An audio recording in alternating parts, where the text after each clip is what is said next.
Yo, this is Bobby Wine, straight from Uganda. Wape Uganda. Big up that YouTube channel. Subscribe. Agingire wano omukulu akulira Semwai, omukulu James Birungi abere ku video eno, na akulira Isone Eso abere ku video eno. Njara ko Didigi Dere Drinking General abere ku video eno, Muhozi Kanyarugaba abere ku video eno. Njagala kabazadde mwenna abali mu Uganda ne okusingira ddala abali mu Buganda region mwenna abazadde mbetaaga. Nja kwetaaga ko abafirisuuti abafere njala kwetaaga ko abasajja n'abakazi abave Masaka abazze olwaliro mu Bulange Mengo ogezaako okulaga nti mpunga wa mugaso nnyo ne mugezaako n'okulumba omuntu atabalinaako omutidde nnyo bakulu. Temufa tujja tambulira muleke bagikwatemu. Tugenda tambulira ffe tetuna kyakkola. Bali mu hackinga Wi-Fi. Ezo video za wali Facebook bali mu kukwata mu kali ba hackinga Wi-Fi okutatenkanya network ne ekyo tetujja kirwako. Alright. Ngira mupito na group akakulya mukulu no Ibrahim Tesasira abalumbye omulongo kato muganda wa Iso Mufumbira nabo beta ko video eno. Ngera montagire seriti bahabura tabase mutano wa karekezi mukyala we Janet Kembabazi ne Abedi Wanika ne abere ku video eno. Tuko tusimbule. Kale njala mu sharing video eno. Kamaro kuyisawo akarango kabaka mawe kamukokka then tuyoke tugende ku video eyatulese. Alright. Kana kalongeda kakuba mwezi guno gwokka anaba tasobodde kufuna chance ebisigadde munange sagalo nenye nzo gwanga bango koze okubolira kicho ino kola ngowenna eyandiyagadde ogenda mu musomo guno obogenda ke Canada nga oyita mu seminar eno kubana okufuna seminar oba okufuna omuntu yina kuva invitation si kyangu naye njero ko somo kisaguno ogende obuze ku mukyala atekka seminar eno ajja kuba kwangwiza ku bintu byagala. Seminar bagita the third annual gender based violence ejjatandikana kuzomwezi 29 ogwe 11 omwaka guno ekumekezebwa kuzomwezi lumu omwezi ogwa December 2024. Omulamwa omukulu ku seminar gujja kuba gender based violence and intersectionality gwe mulamwa omukulu. Seminar ejja kuba etegekeddwa mu ggwanga lya Canada. Ekifo agenda okutegekebwa oba omusomo guno ogenda okubeera gujja kubeera mu Toronto Airport Marriott Hotel. Ejja kubeera ku mukifo kibayita Toronto Marriott Hotel 901 Dixon Road Toronto on M9W 1J5. Ngoyagala okumanya ebisingawo ojja kubira mukyala Doreen Kajumba mukyala mwana Uganda Oluganda alumanyi Oluzungu alumanyi Oluswahili alumanyi n'ennimi endala zonna azimanyi. Ojja mufuna ku simu ye ey'omu ngalo eri kasalaba emu +1 647 Nkiddamu eri +1 647 eziddako zibera 929 esembyayo 0340 kajidde mu Luganda. Ng'oyagala okufuna omukyalo n'akunnyonnyole kubikwatagana ku semina eno ojja mufuna ku +1 647 929 0340 akunnyonnyole ebisingawo ku semina eno eyakalanke kuba kano kokka guno omwezi tukaggalewo tukole ebirala. Alright. Kati kansubire nti video erikirya njagala abantu basatu okumbulira nti sound erikirya video erikirya tugende mu maaso kubanze wano kati banzigyeko buli kimu sikiraba. Njagala abantu basatu muntegeeze nti video eri loud and clear tugende mu maaso.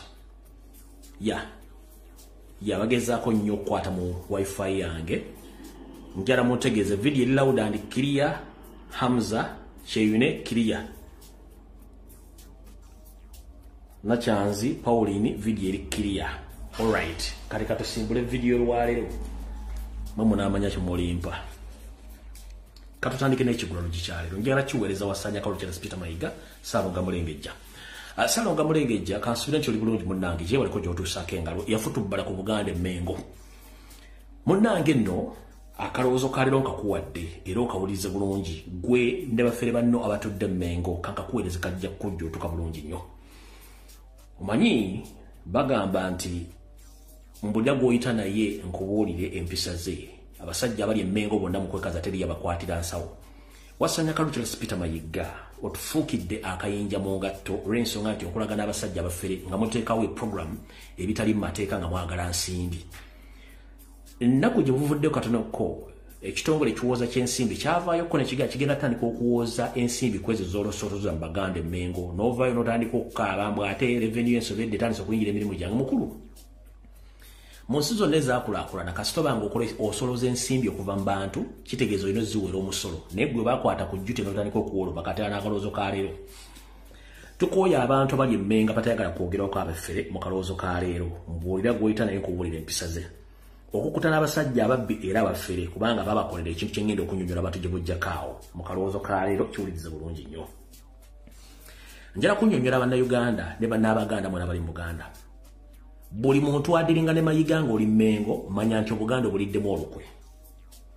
Omusajja ono atambuza programs ez'ekifere okufunako ensimbi nga y'omuntu. Ennaku zino batambuza ekibooziboozi kya siriimu nti gwe bali mu kulwanyisa bannyabo ne bassebo. Obufere muyinza okulooza nti obufere bagenda kufera buli kimu basobola okufereramu. Njala tegeeza Wasanya Kalo Charles Peter Mayiga leka okubuzaabuza bannayuganda. Siriimu kye kimu ku kirwadde ekitakyakolebwako na conference worldwide. Siriimu bwe bulwadde obutakyatta bantu kubanga bwafunira eddagala era ne ku TV z'ensinakiresi tekyaleyogera ku siriimu. Mwolw'okuba mwamanyira okubba ensimbi nga muteekawo emiramu egy'ekifuula nnenge ne mutandika okubba bannayuganda naddala Abaganda.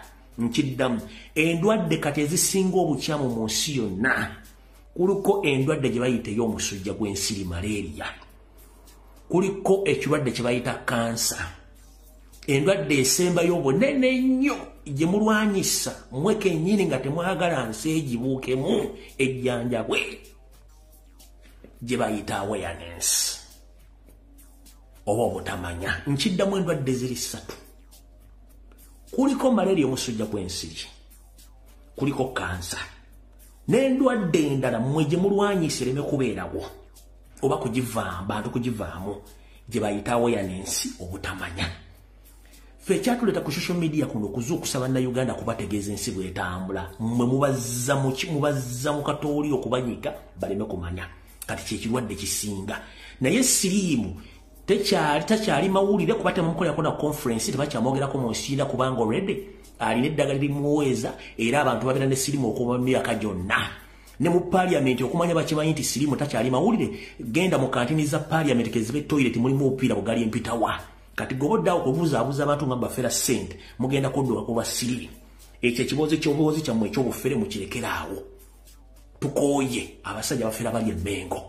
Y'ensonga lwaki olwanirawo okufa kubanga gweyagala ssente okole bizinensi zo kubanga omanyi nti Abaganda abasinga obungi bwe bafu. Naye ssebo njala kutegeeza ebirwadde biri 3, kuliko malaria, kuliko kansa n'awareness oba kye bayita obutamanya. Kati mmwe bannayuganda mwali mbatadde mu butamanya nga nawe kennyini wali tomanyi, kwe kutandika okubuzaabuza abantu. Mukulu mu kaloozo ka leero mulekerawo okufera abantu, temukyalina kye mugamba bantu Mmengo mutuviire. Awo nvuddewo kati.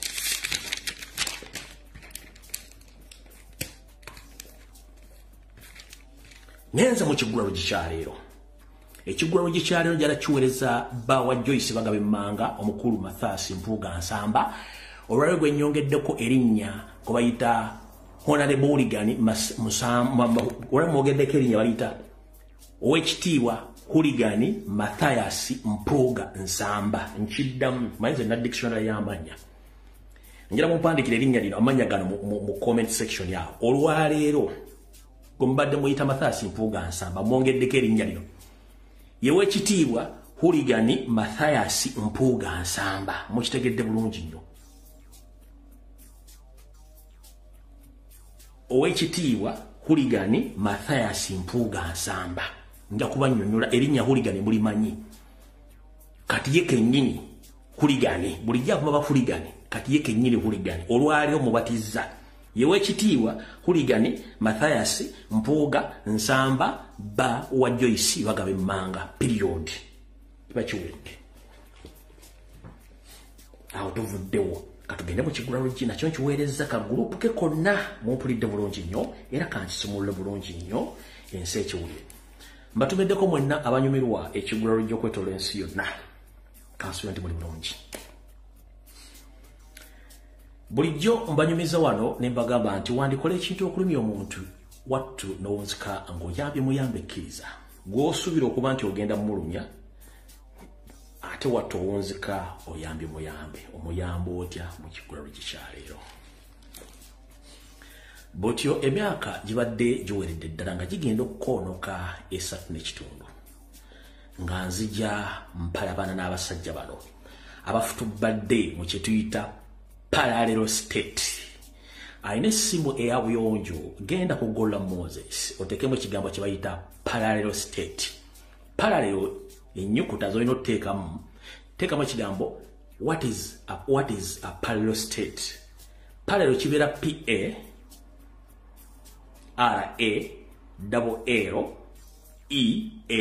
state S-T-A-T-E.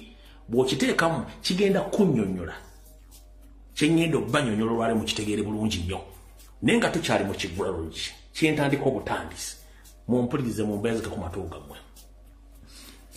Mbadde ndeepukana n'abasajja bano okumala emyaka 3 bweddu ng'abantu bagaalumbu yalabeka munnange lumbu yalina ebizibu bye n'abasajja nabaga siina gwe mmanja ate siina mukozi gwe munabyabufuzi nga bonna bamanyi nze mukama waabwe ng'abantu mumanyi. Munnange wandikola ekintu okulumya omuntu weppo n'owunzika ng'oyambye muyambe ekkiriza. Wandikola ekintu okulumya omuntu n'owunzika ng'oyambye buyambe ekkiriza. Mu kiggula lukikyaleero ngenda bawa ekifaananyi ekituufu malibaga nti ekifaananyi kyassa ensekere kyagissa kitya. Oyinza okuba ng'olina omutumu gw'enviiri naye ebiseera ebisinga ensekere eyagala nnyo wano mu kiwalaata wano okwetibwonya muno ejje lume ku lusuzu. Kati mu kino ekifaananyi kyeyagala okufuna w'ogikwata n'ogirabeka kati na kino bwe kifaananye bwe kityo. Kati mumpulize mu kiggula lukikyaleero. Oyinza okwekwekera emyaka mingi nnyo nga bwe nabagamba nti ebyomunju tebitottolwa byokola mu nzikiza wattu biviirayo mu musana ensi ne yeerolera. Era ekyokulabirako ekyamangu kiri wakati w'omusajja n'omukazi w'abafumbo si bafumbo ekibalaga nti babadde n'enkolagana era nga balina ekyama kye batta kwe kuba nti mwakikolera mu nzikiza nga muli babiri naye ate ne wayitawo emyezi 2-3 omukazi n'alagaliza nti afunye olubuto era buli abatumiraga nti ekikolwa ekyo kyaliwo. Mumpulira bulungi nnyo. Kabeere musajja mufumbo n'omukazi omufumbo kabeere girlfriend na boyfriend oba omuntu yenna nga mufunyemu enkwatagana ekiraga enkwatagana yammwe obulungi zati sezivaamu lwe lubuto mubeera abiri mu kisenga teri yabaganda tulukujja kula livaayo mu sseno lukola ki luvaayo. Kati ladies and gentlemen emyaka 3.5 mbadde enguluba ne Mathaasi mbadde enguluba n'owekitiibwa owekitiibwa Huligani Mathaasi Mpuuga Nsamba Boa Joyce baagala emmanga ng'ensi erowooza ndi mulalu naye munnange results zaavuddeyo olubuto ne luvaayo ensi nega musajja ali lubuto. Ekyo si kyekikulu ekikulu kyekirwa munnange lwali tuli busa owekitiibwa Luke Ompia omukulu Joel Ssenyonyi nga munnange yeeteeka mu ddene agenda mu bulango bwaffe Emmengo kusinkana abakungu baayo omuli n'omufuto bbaza omukulu wa Ssanja Charles Peter Mayiga Ssaalonga Mulengejja okuba nga agula emijoozi egy'okuddukiramu ku mazaalibwa ga Ssaabasajja Kabaka. Munnaye musajja mukulu Joel Ssenyonyi yagenze naawo bonna abakkiririza mu nkyukakyuka abatuufu abaddala nkiddamu yagenze naawo abatuufu abaddala bamukkiririzaamu. Bulijjo mbagamba nti omusajja ono musajja wa NRM batulemeddeko nga mulooza nsaaga abafu olwavuddeyo bulungi bwe bati wayiseewo enfunda ennaku 2 ne mbagamba olunaku lw'enkya ennaku lw'enkya owekitiibwa Huligani Mathaasi Mpuuga Nsamba agenda kuwerekerako Nnaalongo Sologate Anita Amongi n'akabinja kaabwe bajje Mmengo beevumba akafubo ate munnange era teruliyawo nga terutuukiridde naye weewuunye eyayita ow'enkyukakyuka teyajja nabali ab'enkyukakyuka yasitukidde mu kibiina kya NRM mwe yazze era buli bamwanjula buli kimu kibulimu n'akabinja kabe konna ke tumaze ebbanga nga nkoogerako nti ono munyampi ono munyampi ono munyampi n'ono munyampi n'oli munyampi nga beenaanise mu busuuti emitega nswera nga tebaswala beekazanga abasazi bibyayi ku kkubo omumanyi abasajja abo bazibu nnyo naye kyatuukiridde bulungi nnyo ne bajjira mu suuti ennungi eya National Labourers Movement era nga mukyo National Labourers Movement ngere ekulembeddwamu n'ababbi n'abafere Nnaalongo Sologate Anita Amongi era ne beyanjula bulungi nga ba NRM nenga aboludde oluvuganya abatuufu bo baaliyo ennaku bbiri emabega bana abakulu tebaaliyo mukitegedde bulungi nnyo kiki ekikulagira mu kiggwalo kikino ekyalo kikulaga nti wandikola ekintu okulumya omuntu n'owunzika ng'oyambe kkiriza otya de mapuga mpuga owekitiibwa Hooligan Mathias Mpuuga Asamba bwe bamujja mu yafeesi y'obwalopo yanyiiga n'atuggubana n'azimbagala nga Ssekkoko emaamira n'agamba kati kambalagireko bwereere nadda mu NRM bulungi nnyo kumbe sitaani amusindiikiriza agende watufu gy'alina okugenda teyajja okwagala okulumya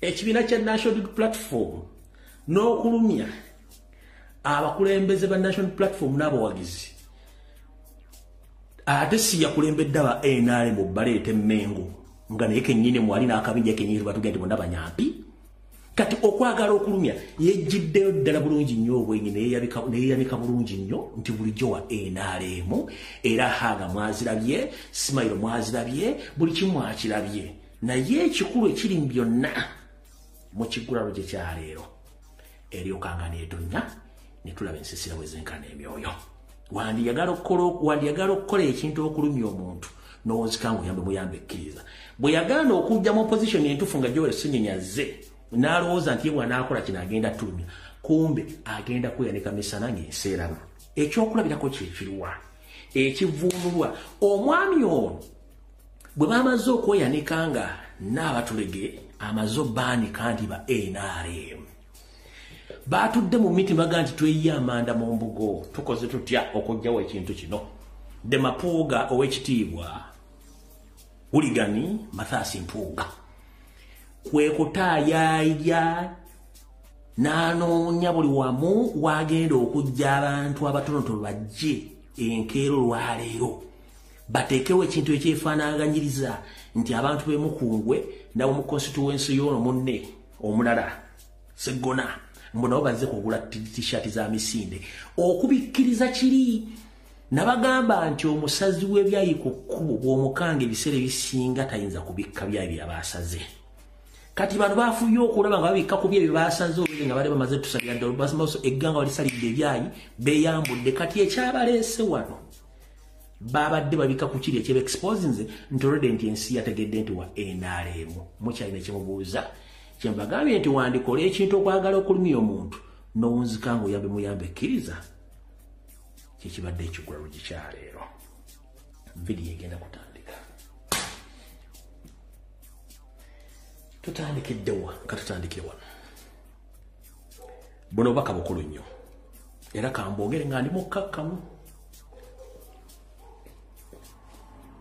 amanya gange nze Rumbi Fred Ekekemeko Ali omusajja Munnayuganda ataliko wadde akawooza buno obubaka njala bugenda eri abazadde mwenna abasajja n'abaami bajjajja basenga bakojja abakuuma abaana wonna okwetoloola mu Buganda nziramu bakwira omulago gutakungula kubategeeza nti mmwe ebiyita ekiro ne kabaka yeetikka naye nga temukimanyi nziramu baga nti waliwo enteekateeka namutaayika y'abamagulumeeyo nga bakozesa Yoseriti Bahabulwa atulinako obusungu obw'ettumbiizi okutukendeeza okusaanyaawo okuva ku muti omuto mpaka ku muti ogusembayo mu nkola eno bazze bateekawo emiteeko egy'okusibaga abaana baffe ne tujja nga tugirwanyisa gamba ng'okubagema ssennyiga 19 n'okubagema ebirwadde ebitakkirizibwa mu mateeka ne babikola nga bayita mu kitongole ekyobulamu ekikulira omukyala Ruth Achenge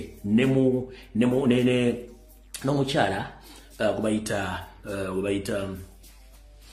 omukyala wali awera naye ali mu famire ya Museveni nga bateekawo okugema abaana naye njala bategeeza baganda bange okugema okugenda mu maaso mu Uganda kumenya amateeka kubaga nti bagema omusujja gw'enkago gubayita yellow fever bakukikola mu mmenyi mu amateeka bali mu kuba baana butwa okusinzira ku sources zange bangambye bategeeze mwenna abazadde tokkiriza mwana wo kusibagibwa na mpiso oba na ddagala eryo kubanga mujjukira lwana abasajja bano mu kiseera bwe baakubiranga okusibaga abantu mu ssenyiga 19 basibaga abaana b'abantu n'abantu abasinga obungi baafa okutuusa lwe nakirwa nakyo n'ekikuba wansi n'ekimegga butyo kigenda mu maaso okugema abaana bammwe basindika emmotoka eza state eza Seemwayi n'eza Iso okugenda okuridinga amasomero nga bakwata abaana bamwe nga babagema ku kifuba buno bakuba butwa bwennyini nkuge baagala kendeeza namba ya muganda kati gwe omuganda naawe atali muganda ng'osisira mu buganda eno message yo gendo jjo omwana wo ku ssomero nga tebanatuuka ku ssomero kugema mwana wo nkiddamu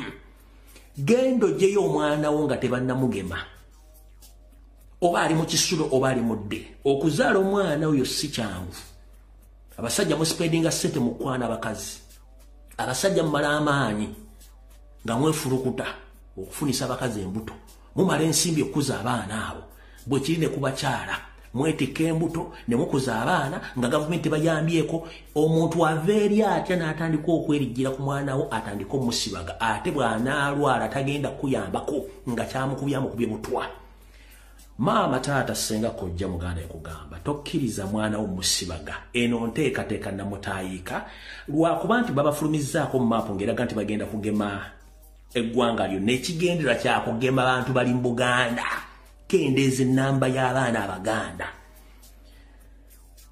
kiikyo mumula disitulikiti nnyingi ze baataddeko n'ettageti yaabwe ya Buganda kati gwali eyo ng'olina omwana wo mujje ku ssomero mujje mu kisulo ye lwaki tagemesa baana be lwaki tebagemesa baana baabwe kubanga bakime kye bakola kikyamu nkugambye muganda wange ali eyo tokkiriza mwana wo mugema kubanga babagema bikyamu babagema butwa kino nkijja mu sosi zange zirirayebu babagema butwa kati ebiddako gw'onoomanya ku baana basobodde okuba kuba nasomesa kyenjagala kye bayita awareness nkusomesa abantu beebereremu abaana basobodde okuba nga batambula kyalo ku kyalo gye basangidde ka video akagenze viral ke mwalabyeko naye wano kabazanyireko zino ze motoka eziwamba abaana baffe abankyukakyuka kati ze ziri mu kutambuza abasajja abatujju abeeyita abasawo abakuba abaana empiso ayeyo drone abantu abagijjiddemu bambadde obutawu bwa orange number plate yeeyo bambadde obutawu bwa orange bambadde obutawu bwa orange bajja bagamba abantu okwegemesa naye nze information gye baŋŋambye omusawo aŋŋambye n'aŋŋamba tokkiriza bantu kwegemesa aŋŋambye tokkiriza bantu kwegemesa bategetinze nnyo ghetto n'agamba bategetinze nnyo ghetto ku myaka 27 myaka 28 batta okuva ku mwana w'omwaka ogw'ogumu eddagala lye baleese nkiddamu eddagala lye baleese ddagala litta abaana abato litta abantu abakulu litta like somehow okiraba litta buli kimu okiraba litta buli kimu adda ntunuulidde ne mujjako kamera w'emmotoka avuga drone okiraba litta abaana abato eddagala lino temukkiriza kwegemesa bambadde obutawu bwa orange omusawo akiŋŋambye n'aŋŋamba nti tokkiriza abantu b'okwegemesa eddagala ery'okwegemesa litta n'aŋŋamba bw'oba oyagala okwegemesa jangu nguteeke buteesi mu sisitimu naye teweegemesa n'aŋŋamba jangu kuteeke buteesi mu sisitimu naye teweegemesa eddagala bbi akoddira mu luyimba talunyumisa bw'omanyi omwana bw'afunika bw'akuzibwa kikkakatako okukuza n'okuprotectinga omwana wo bw'obanga abakoowadde baleke bageme naye nze mbakubira omulati mukkiriza abaana basibaga awo tuvuddewo ndowooza mu butongole akatambi kakatandike ow'omutima omunafu ndowooza ojja kuba onsonyiwamu kubanga vidiyo egenda kubeera ku sipiidi ya yiriiri okusookera ddala kansoka empisawo nakano kansoka empisawo security alert 2 zino tugende mu maaso esooka egenda mukulembeza nga Robert Kyagulanyi Ssentamu nkulamusizzaako muganda ekansibi nti oli bulungi mfunye information akawungeezi ka leero nti Yoseriti Bahabulwa Muhoozi Kanyerugaba James Birungi n'ebitongole ebyokwerinda bazzemu enteekateeka empya ey'okwagala okukolesa ensi eno ewoomera buli omu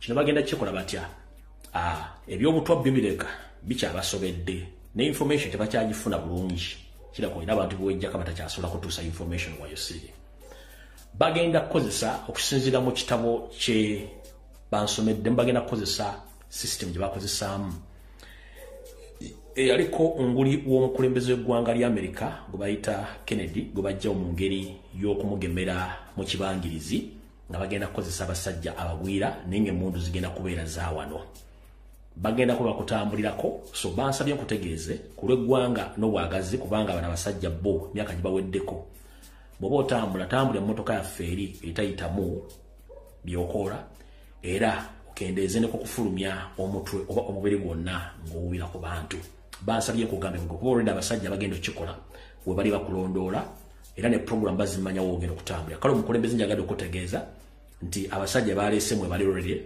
bakutambulirako okumanya position ki banaakusanga banaakufunira naye ndowooza kyandibadde ekikulu n'otambula emmotoka yaffe etayitamu by'okoola ate n'okufulumya omutwe w'omubiri waggulu kukendeeze oba si kyekyo osobola okuddamu n'oyambala bulletproof yaffe eri n'obanga ekubeerako naye ekikulu bano abasajja abagemera wala batera nnyo okukozesa ensingo oba omutwe eno mu kifuba ayinza okumanya tuyinza okuba nga weeganze bakozesa nnyo ensingo wano oba bakozesa nnyo omutwe oba okukozesa sigida pointi ziba ssatu batubya no mu sigida batera kuba wano oba batera either kuba wano oba kuba wano oba kuba wano pointi ziba ssatu wano ebiseera ebisinga bamanyi nti ote kubanga olumu oyambadde kati pointi ziba ssatu eno wano mu nsingo oba kuba direct wano mu scalp oba wano mu sigida nebakuba nebakuyiwa obwobwo so omukulembeze njagadde okutegeeza nti enteekateeka zaawedde kirimu yo Sereke nnyini James Birungi ne SFC Muhoozi Kanyaruganda naye mwakiri baki authorized kubanga bakimeti bali certain ku kikigenda kuddako mu Uganda. Alright, ekyo njagadde okitegeera. Kati muno baka njala bugende eri mwenna abajasi ba Uganda Post Defense Forces boli barracks gye muli wabuli lidaki gye muli. Njala bategeeza nti okusinzira ku resources zenina gwe tuyita domuyita nti CDF omupya Daily Drinking General ono ayina enteekateeka egenda okutta abasirikale abamadala g'enjawulo abawerera 165 list y'abasajja bagenda okutta bali 165 okwetolola barracks zonna kino akikola olw'ensonga kati agenda alambula buli barracks ne buli barracks gyatuukamu ntegeezeddwako nti badisarming abasirikale 2 days before nga tannajja kyetuyita okudisarming omusirikale kwe kumuggyako ebyokulwanyisa byonna n'asigala nga talina kyalina emundu eziteekebwa mu amare ne zibeerayo nga n'alina ekisumuluzo atambuddemu nga teri musirikale alina kyakulwanyisa kyonna agenda okujja ng'olwedde baba disarminze dda kubanga ajjako amajja afumaze okufuna information olunoono tebamwagala era kati ekyo kibategeezeza nti alina mission yakutta abasirikale 165 already nga yabatandiseeko dda nga yakattako babiri kasooke bategeeze omukulu ono yafudde Brigadier General Stephen Kiggundu teyafudde bufi nti yagudde mu kinaabiro no Brigadier Stephen Kiggundu abadde amyuka ejje eribongera ennyonyi mu bbanga bali Air Force abadde mu magye ga Uganda emyaka 47 ng'asaavinga era y'omu ku basenior army officers abadde bawakanya enkola ya DDG n'engeri gye badde bamukuzaamu ono abadde era awakanya n'ensasula y'emisala gy'abasirikale okwetoola eggwanga lyonna nga Muhoozi amulumiza okuba nti abba ensimbi n'azikolamu ebibye so omukulu ono basse motto olw'ensonga nti famire ye abadde tabeera nayo no nkiddamu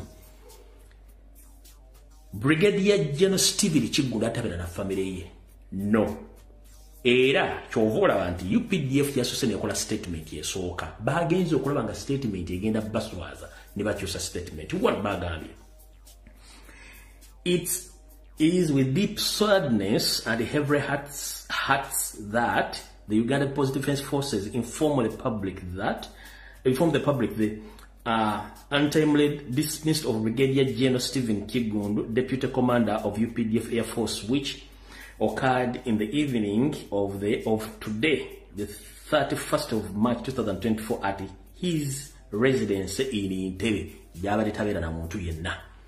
Bagenze okulaba nga tekimaaki ng'olw'ensonga omwami ono baatuze mutuge DDG ya mutuze era nga kigambwa nti emikolo gyonna yagimukoleddeko mu bitundu by'ekkolo okusamiti view waggulu gy'atera okutugira abantu be eno baaleeseyo muleete bagenze okulaba nga kigenda balya kye baakoze okimanyi kwe kugamba nti ate omukulu amasanyalaze gamukubidde mu kinaabiro ng'anaaba. Nkiddamu kwe kukyusa statement later bagamba nti omukulu amasanyalaze gamukubidde mu kinaabiro ng'anaaba. Ekyo kikyamu, tebamukubise amasanyalaze sige gamukubye. Gayi yafudde bamusebusi ng'amaze okukola ki? Bamaze okumu executinga emission Diddy kenyini yagibaddemu oyo n'amugyawo n'amuwona. Mutegedde bulungi nnyo aba UPDF mwenna. Kati the same olunaku 2 days back era Nakasongola Cantonment Barracks omukulu Muhoozi Kanyirugaba yasseeyo Lieutenant Max Sekitoleko ono abadde legal officer. Naye bagala jijjako mugiwulire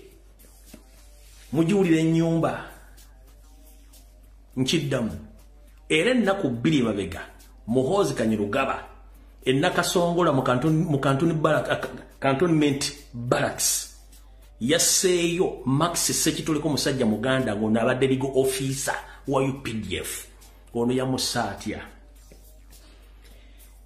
Bamusetinze abantu ba bulijjo ng'afuluma mu barracks ne bamukolako mob mu yadde alina omutuuze gwanyaze, which is not true.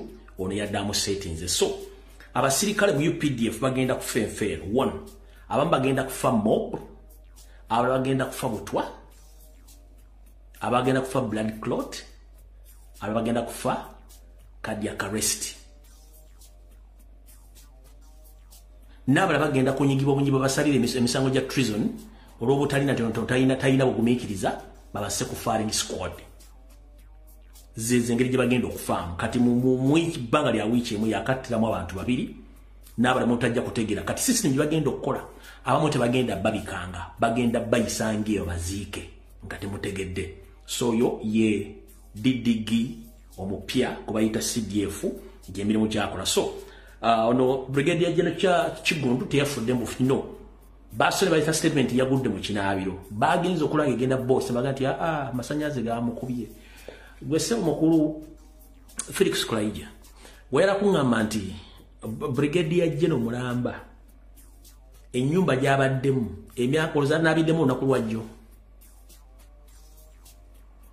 Tiyanabiddemu olunaku lwajjo. So mwasemutte. As simple as that. Kati katugende wano wenjagala video etandikire bulungi nnyo. Video egenda tandika etya. Njagala etandike. Ekisookera ddala nja twala omukisagulo omanyi akola obulungi asiimwa. Yoseliti Bahabulwa njagala kwebaza n'ekitongole kya Uganda Revenue Authority. Emisolo gye mwatadde ku bintu ebikozesebwa bya bulijjo mwataddeko mitono. Njagala muntereyo emisolo emirala. In fact, I'm not going to complain. No. Please find other way of adding more taxes on other commodities. Please munyambe mbegayiridde. Tibahabulwa Uganda Revenue Authority, please munyambe engeri gye munoonyamu ssente. Nibe kiba kitegeera nti oxygen mu Uganda buli muntu asobola musasulira omusolo ngo muteekeko oxygen ku musolo. Ebyo mwataddeko simanyi seminti simanyi mafuta bitu no ebyo tebimala buli kimu kiteekeko omusolo. Please munyambe. For the first time okannebaza Tibahabulwa, thank you very much. Njagala buli kimu kiteekeko omusolo ne ba oxygen nga gutussa mu mpengo muteekeko ka oxygen meter ngoba kalinga kana akayaka. Please tuyambo kitukolere. Yeah. Ekyo tuyambo kitu for the first time kankwebaze kwebali nnyo bali Uganda Revenue Authority Tibahabulwa mwebali nnyo era ne mu parliament abantu temugezaako okukola kye tuyita a discussion of objection of those new taxes. No, please support them baziteeko n'emira bulungi nnyo mbeegayidde temu discussing increment yo noba ku musolo gono gubataddeko. Please mwongereeko mbeegayiridde mwongereeko.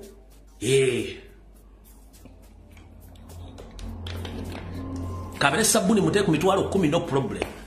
Kasakete ko munyi bakagera ku mutwalo no problem. Enyama gende mu mutwalo 2 no problem. Please munyambe njagala mu kinkolera bulungi nnyo.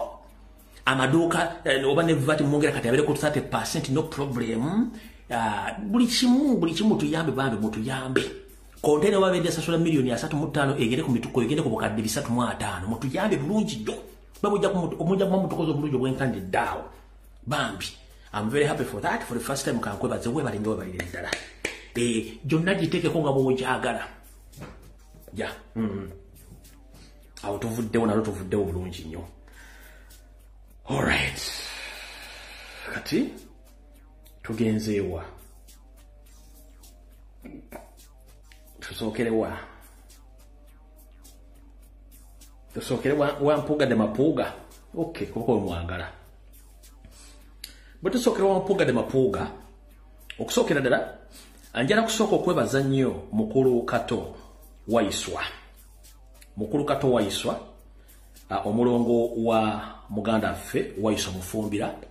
Njala okubaza nnyo ng'omusajja omuyigirize webale kubeera musajja mukkakkamu ensonga n'ozikwata bulungi nnyo zino enkwezenge ne noziswaza. Abalabeka video kano kagenze viral. Mpuuga de Mapuuga yakozesezza abasajja be okuva e Masaka bengedde bako information ayi nabo mbalabule. Mukulu Ibra Sekituleko ne group yo never ever again okuddamu okumanyira omuntu yenna wa national platform. Kubanga with the moment kasokola mistake fetu profiling a family yo.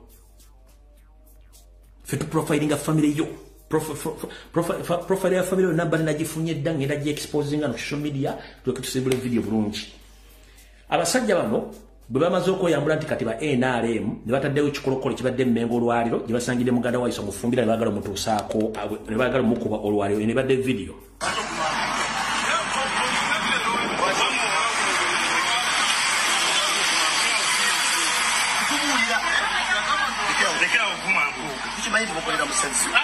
Because they don't got they kill out woman.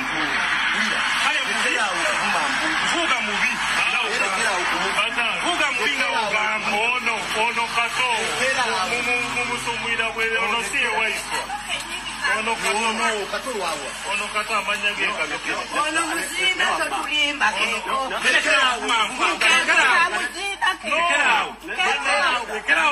Ono kato. Bayani twaba kwa.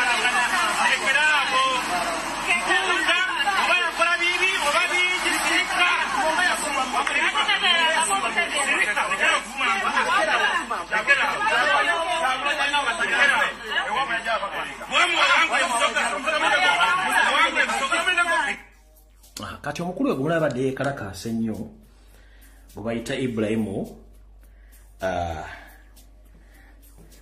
Muteesaasira. Mukulu oyo abeera Masaka eyo gyabadde yeekaalisiza ng'ayagala okutuusa obulabe ku muganda wa kaki muganda wa Waiswa mbw'avuba naye njala bagamba nti amazima galuma. Bano bonna ekibatawaanya mazima. Okuva lwabaga omusajja oyo nti ssente wazifuna mbukyamu tayogeranga ku nsimbi. Yatuuka ogenda ku mutimbagano ge n'ayogera ennimi zonna omuli Olukukusabbiini, Olucapaddoola, Olunyarwanda, Oluchina, Olufalansa n'Oluzungu. N'ateekamu n'Oluddicha. Naye olulimi lwagala bamuzalamu Oluganda teyawandika the post ya sentence B kitegeeza nti ekituufu akimanyi. Bamugamba yogera ensimbi okukatazoogerako addamu okutandika kwogera bwe bitakwatagana ng'empale za Museveni. Kati mukulu Ibra Muteesaasira tokiddangamu okuddamu okukwata ku muntu yenna ayogedde amazima kubanga gwe toli wa mazima. Njala gategeeza mmeeya w'e Masaka omukyala Namayanja ngenda kusaba omwami olwo baŋŋambye nti gwe mwakwasa ttenda y'ekuyola kasasiro mu kibuga Masaka. Mutende eyo mukulu w'ekitiibwa Wuligani Mathias Mpuuga Nsamba yeyisaamu ttende eyo. Era abantu b'e Masaka badde bandipootingira dda nti obufeero buli mu kuyola ebisaaniiko. Bambulira dda omuvubuka naye nga nkyamunoonyaako information. Ne kati mutegedde Mpuuga gwe yafunira ttende ey'okuyola kasasiro mu Masaka ye nannyini ttende eyo. Kati olw'okuba nti omwami ono Mpuuga nyamufunira ttenda ate nga state agent, state operative alina obuyinza obukuba n'obulondoola n'okuwamba abantu yabadde amanyi nti ffe tugenda muviirako awo. Mukulu gyebaleko kansubire nti oli bulungi. Abeebwala bagamba ki gy'osinzira okutulugunya abantu. Kati tokiddangamu n'omulundi n'ogumu kuba ffe tukola profile. Kitaawo omugenzi Hussein Kataabu teyamanya kyeyazaala. Kitaawo omugenzi Hussein Kataabu teyamanya kyeyazaala. Naye kyeyazaala kigenda muleetera obuzibu. Ono si ennyoko. Oyo si ennyoko. Oyo ennyoko.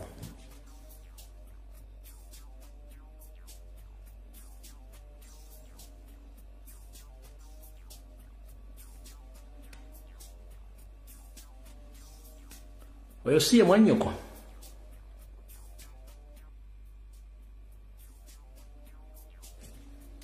Genda mpola.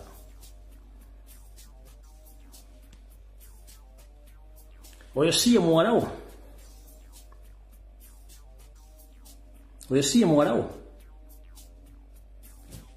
Genda mpola.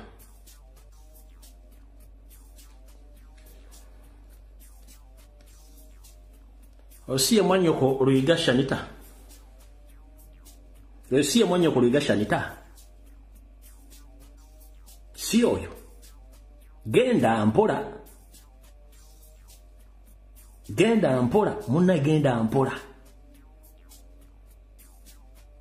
Oyo si ye mwannyoko Luyiga Shanita. Genda mpola. Nja kuwa information wano ojja kutya. Eno si ye family mukulu. Oyo si ye family mukulu.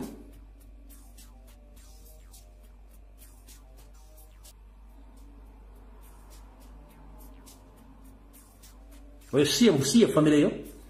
Genda mpola.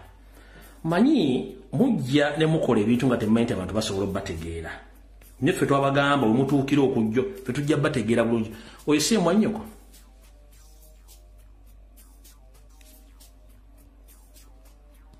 Si oyo. Ogezanga n'okuba ku muntu yeno w'enkyukakyuka. Si oyo. Anti olaba akabana akajjudde si oyo. Mwambala amakanzu moze tujja bafuna kuva ku empaka ku zeeti. Tujja bafuna. Kati omanyi mmwe tetwagala bakwasa kyejo. Gukola bukozi fujjo ku muntu. Okole fujjo lyo ojja kutegeera nti abantu bakola ki? Abantu balina information ayi tusobola ogifulumya. Muganda wange gyebaleko. Kakati nze ndi mutuuze wa Munyendo mu constituency ya Nyendo Mukungu etwaliwo omubaka Honorable Mathias Mpuga Nsamba. Ndabye obutambi n'ebifaananyi obufulumye obulimu abavubuka bemmanyi obulungi abatuuze ab'omu kibuga Masaka nga batiisatiisa Kato muganda w'omumyuka w'omwogezi waffe Alex Waiswa Mufumbiro. Abavubuka abo bakulembeddwa omuvubuka oyo omuwanvu abadde mu kkooti eya bbulu bamuyita Ibula Muteesaasira. Ibula Muteesaasira mutegesi wa bivvulu era mutuuze ku kyalo kijja bwemi wano e Masaka. Ibula oyo y'omu yali mu ttenda ey'akasasiro mu kibuga Masaka nga ttenda eyo yagifuna ng'ayita mu Honorable Mpuuga. Ajonnyesezza bannamasaka mu ttenda eyo gye yakwata era abasuubuzi bonna mu kibuga Masaka bamwekokkola. Omuntu y'omu kyakoze ku kyalo kijja bwemi mu baka abasajja nkoko baana. Akaze kafiira ku mugumba mbuulira gw'oyita naye nkubuulira empisa ze nono mu kujja ebiwojjolo by'abasajja babakazi abafumba ku kyalo tali yamukwatira nsawo era ng'eyamufunira ttenda Mathias Mpuga Nsamba uligani tugenze mu maaso wulira. Era abasuubuzi bonna mu kibuga Masaka bamwekokkola. Omuntu y'omu kyakoze ku kyalo kijja bwemi mu baka abasajja nkoko baana. Nakati wenjogerera alina omukazi w'abandi gwe yakabba ekijja bwemi era balikabwanango n'omusajja gwe yamubbako. Ekiguruupu ekyo kyonna nga bw'okirabye beezira kuwulira nti omuntu ayogedde ku Mpuuga bakulumbagana. Nange kennyini bankubira amasimu nga nina akatambi ke nakola ne nkassa ku TikTok ne bankubira amasimu nga bantiisatiisa obutaddamu kwogera ku Mpuuga. Era oyo Ibula yennyini ye yankubira essimu nga ntiisatiisa. Kati ekyo ekiguruupu kyonna nga bw'okiraba bwe bamanya nti oyogedde ku Mpuuga ndabyemu n'omukyala aseekakasa linnya lye nja linoonyereza naye ye kansala. Bonna ekiguruupu ekyo bazibu nnyo nnyo nga bw'okiwulira. kano njagadde konka kugamberwako kuba kayinzako okundeetera emiwunyo. Oyo omuvubuka y'omu ku bantu abaagenda eggulu ne basisinkana Genosali Musale nga bali ne Abitex, era y'omu ku baafuna ssente ez'abategesi b'ebivulu abaafiirizibwa olwa COVID. Era ebbanga lyonna abadde ng'agenda eggulu n'asisinkana Genosale. Kati abaagala essimu z'abakulu kuno okuli simanyi Seppirio simanyi Mukasa neyono Ibra Mukasa Mutesaasira zizino wano wammanga sooka wandike ya Ibra Mukasa. Eya Ibra Mukasa oba Ibra Mutesaasira eri 075 mukage mirundi 3 eyo ye namba esooka eya Ibra Mutesaasira giwandike wandika omangu. Eya Ibra Mukasa Ibra Mutesaasira 0756 666 3454 giwandikaawo njagala mu giwandikaawo mangu tugende obudde tulina butono okwe onagimaze kabza agimaze yiyo eya Mutesaasi oyo ya Mutesaasira Ibra mumukubire essimu mpaka bulana ulira nga atuya n'ebigere oyo. Kati tugenze ku XP oli kali akala kabadde akampi akajjeko enkofiira akampi akalinga kufulugula ka buyonjo simese Pilian Mukasa eri 0758 92 9941 eno yakano akampi akalinga kufuluka Sepilian Sme Mukasa eri 0758 92 9941 juandika utugende obudde tulina butono tujiwandike mujiwandikaawo. Aha esembe ya Seppirio simba Seppirio bano Seppirio manyi mu Lumbera Sembos Seppirio mu Lumbera Sembos kana akampi akalige kufulira akabuyonjo kati akakajjeko enkofiira eyo ye namba yako 0758 92 9941. Kati mubavubuka mmwe kansoke bagambe gwe ne mukama mmwe mpuuga bemba mwetaaga lutalo tusobola okubaletera ku lujjulwa mmwe naye si yenkola president waffe yatutendekamu yatugamba ensonga ezitalina amakulu tuzimakulu naye bw'oba oyagala olutalo nga balulangiridde ffe tutukola ntalo nga tebalulangiridde muyinza n'okudduka mu maka gammwe ekyo nkibabuulidde bemba mwagala lutalo nga mwagala duleta kuggulaawo ndi mu maka gammwe eno mwadde muzize Kampala nene ye mwa tusobola duleta mu constituency ne Masaka wennyini.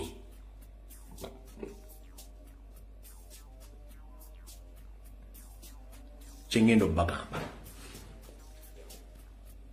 era ndowooza mulaba omwami ono abantu badiringa nabo mubalaba bebo bebadiringa nabo ne bwolaba amagulu oyinza tegamutuusa mu Desemba lengera agamba nti agenda okuba abantu amagulu tegamutuusa na mu Desemba lengera amagulu oba kategano gatunudde kino kitunudde oba kano okugulu kutunudde yagamba agenda kuba abantu no magulu tegamutuusa na mwaka gujja naye ayina akamotoka mulinga entumu ya kasasiro mukulu Masaka ali abasawo bantu batobagala bakuwa kumpekeza diwamingi ne basooka bakudiwaminga bwe bakuwa tenda za kasasiro ze Masaka kasasiro walya mulya story mpuga bwe yakuwa tenda za kasasiro we Masaka kasasiro walya mulya story kubanga olubuto lukulinga entumu ya kasasiro yennyini gwoyoola daba akabuto ozaala ddi mukulu Nsangi Ibura Mutesaasira Nsangi ozaala ddi oba gwe wali Nsangi nga tetumanyi bulijjo tunoonya Nsangi mu katabo k'engero nga tetumanya ani yali Nsangi amagulu gakulinga emitego gy'enkwale ate omusale ennaku zino mungi nnyo enkwale tezikyala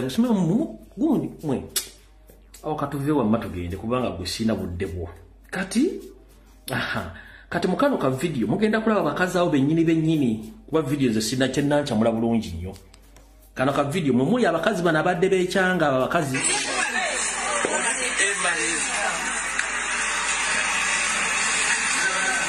abo bebadde bageza kuba owaswa bano abo balaba oyo noono kati kugina emyaka ono namukadde mbw akuba omuntu olumu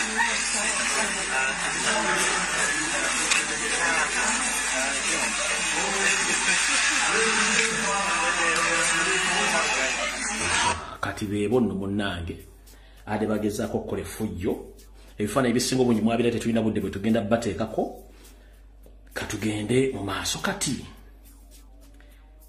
bulijjo waliwo ekintu kye mbagamba kye njagala mutegeere nabagambye mu kiwandiike nga tutambula nabagambye mugende mugola Moses nga mukoze essimu zammwe ezabuyonjo waliwo ekigambo kye bayita parallel state kiri PARALLER state STATE okisome bulungi ojja kitegeera bw'ona okitegeera waliwo ngenda okunnyonnyolera otegeere bulungi nnyo abasinga obwennyina bagambye nti mpuuga yawedde dda n'akabinja ke.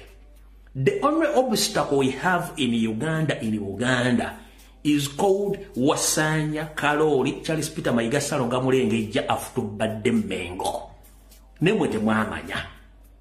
Reason being obutamanya si musango ne temwamanya. Salonga Mulengejja Yoseri yamuyambako n'amukolera kye tuyita parallel state alina ensi ye gy'afuga. Mu kino they agreed tontambalanga nange sikutambaala. Yensonga lwaki nti ono ali mu Buganda n'akabinja k'abanne abaffere nga teri MOP ali mu Buganda ayogera ku nsonga zikwatagana ku bantu ba Buganda. They agreed mu parallel state Museveni ye kabbe kate kawambe kati mu creatinga parallel state yeno Museveni gye yakuliyetingira Mayiga yamugamba nti na obstacle emu ya moteri. Museveni ayambako Mayiga ne bakwata Ssaabasajja Kabaka ne bamuteeka under house arrest. Bali baagala na mujjawo. Nobody knew apart from me. Ekyo bayita parallel state. Ono baamukwasa ofuga ekitundu kye n'abakiri bonna nga abakontrolinga. Kye bayita parallel state. Nga basobola okukola emivuyo nga teboogedde ku kintu kyonna kya Museveni kyakolako. Museveni nga mwe mukole mwagala okukola as long as temwogera ku parliament yange, temwogera ku buli bwanguzi, temwogera ku kibbattaka, temwogera ku ssente zibbibwa, temwogera ku kikyonna. Nga bo Museveni akola ebibye n'abali mu Mengo mu Buganda bakola ebyabwe nga teryayogera. Mwena mbadde temukirabangako nga temukimanyi. So we are under or we are ruled under a divided nation or state. Ngeno emengo waliwo gobatekangawo bamutekawo kati ng'alinganga tumuyite tutya governor mu parallel state gye bakuliyetinga kati the owner of the state ya Buganda yali Kabaka ne bamujja muteka under house arrest ne babo seizing. Kabaka was seized. Mayiga na taking a control.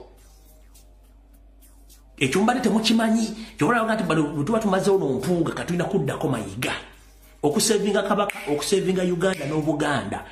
Kyova olaba okuva Katikkiro yasembayo okufuga ddali mu liko lwavaawo ne bakuliyetinga eyo parallel state.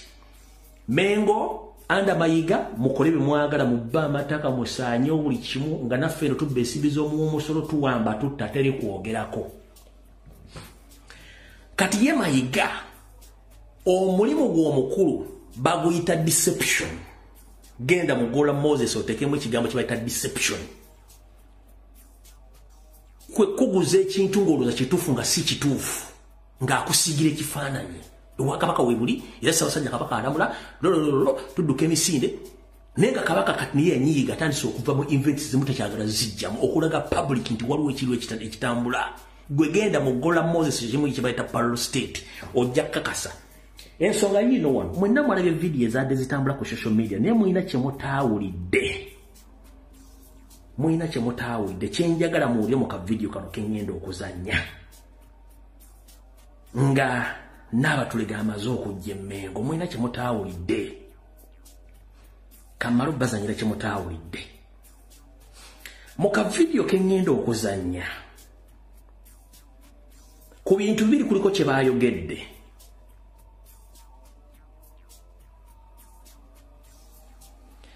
Either badde balumba Kyagulanyi oba badde bajerega Ssaabasajja Kabaka ku bintu bibiri. Kubanga microphone y'omu ne yakuteeka video kano teyapiikinze sound bulungi. Nene ekintu kye njagala muwulire wakati awo. Bano abasatu baasekedde. kubanga tosobola kumanya nti oyogera ku kigambo kabaka n'oseka amagye mulukufu. That means either babadde balina ekigambo kye boogera nga kijerega Ssaabasajja Kabaka nti we took over the kingdom kati oyina eyita kabaka ali luddawa, oba babadde bajerega Kyagulanyi nga baga nti oba eyita omubanda wa kabaka ne kibasessa. Kyembagambye we are under parallel state. Mwe temwalaba ebintu bino byonna ninze nabadde mbyetegereza. Kandawo bakeekano eno kali kadde kaddakiika ntono nnyo njagala kabalaga wano kuba basinga obungi temwakategedde.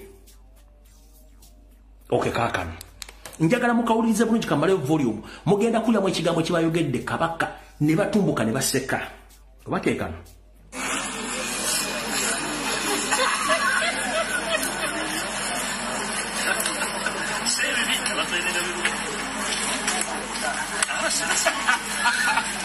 no sikeekano waliwo njagala. Okay, kaakano njagala buli omu gula essimu yongeza essimu yo. Ono munnamawulire teyapekinze kigambo teyabimaze bulungi bibadde boogera nekyabaleetedde okutumbuka naye nga kirimu erinnya kabaka. Kaakano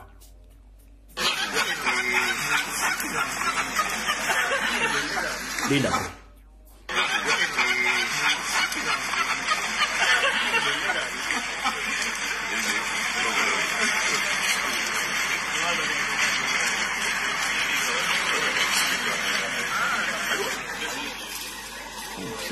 n'akantu kennonya kenjagala muwulirize bulungi nnyo pozi nga saakadadde omuloodinze wano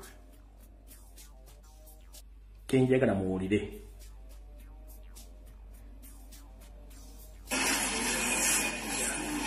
Wait a minute. Mulinde katono. Njagala kenjagala kisinda kafuna kenna downloadinze wano.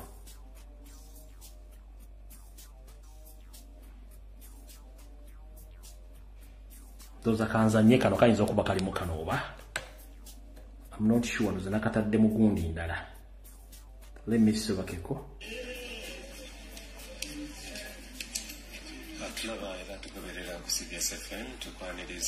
Mumpe dakiika emu.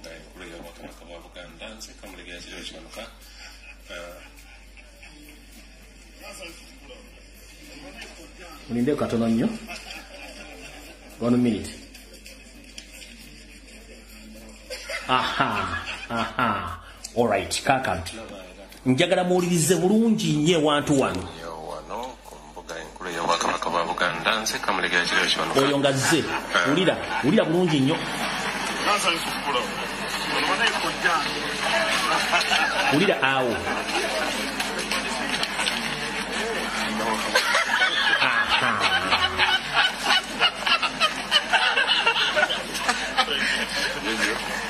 Akenjagala kokka mukateeko ka attention.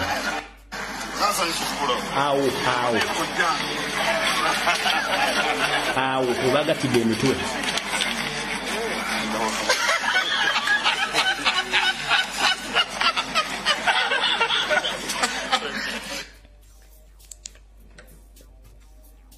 Abasinga obungi mwalaba vidiyo zino naye temwasobodde kopi. Omwana bagamba nti nze ndi wandali bwe ntunula ku lutindo ndulamu leni zinnya kati leni ensemba yeno nze gye mpita kuba lwe lutindo lutuufu. Kati abasinga obungi mwalaba vidiyo zo naye temwapekinze mu kantu ako. Baagasse emitwe abantu basatu okuli Mpuuga, Mayiga ne Tayebwa. Statement baagiyisizza ono ow'amawulire teyapekinze ne mwabaddemu ekigambo kabaka. Nenga mulimu oba either badde bajerega Kyagulanyi oba okujerega kabaka yennyini kubanga bano olange engeri gye badde basanyusemu nga kinga nti we've already took over the kingdom. Nenga either badde bagamba mubanda wa kabaka nga bamujerega nga bajerega Kyagulanyi oba okujerega kabaka yennyini indirect nekibaddeeta okutumbuka okuseka. So kyembaga nti mwegendereze nnyo nga muwatchinga video zino kuba abantu bano ebintu bakola babimanyi bulungi nnyo. Awo ndoza mutegedde bulungi nnyo.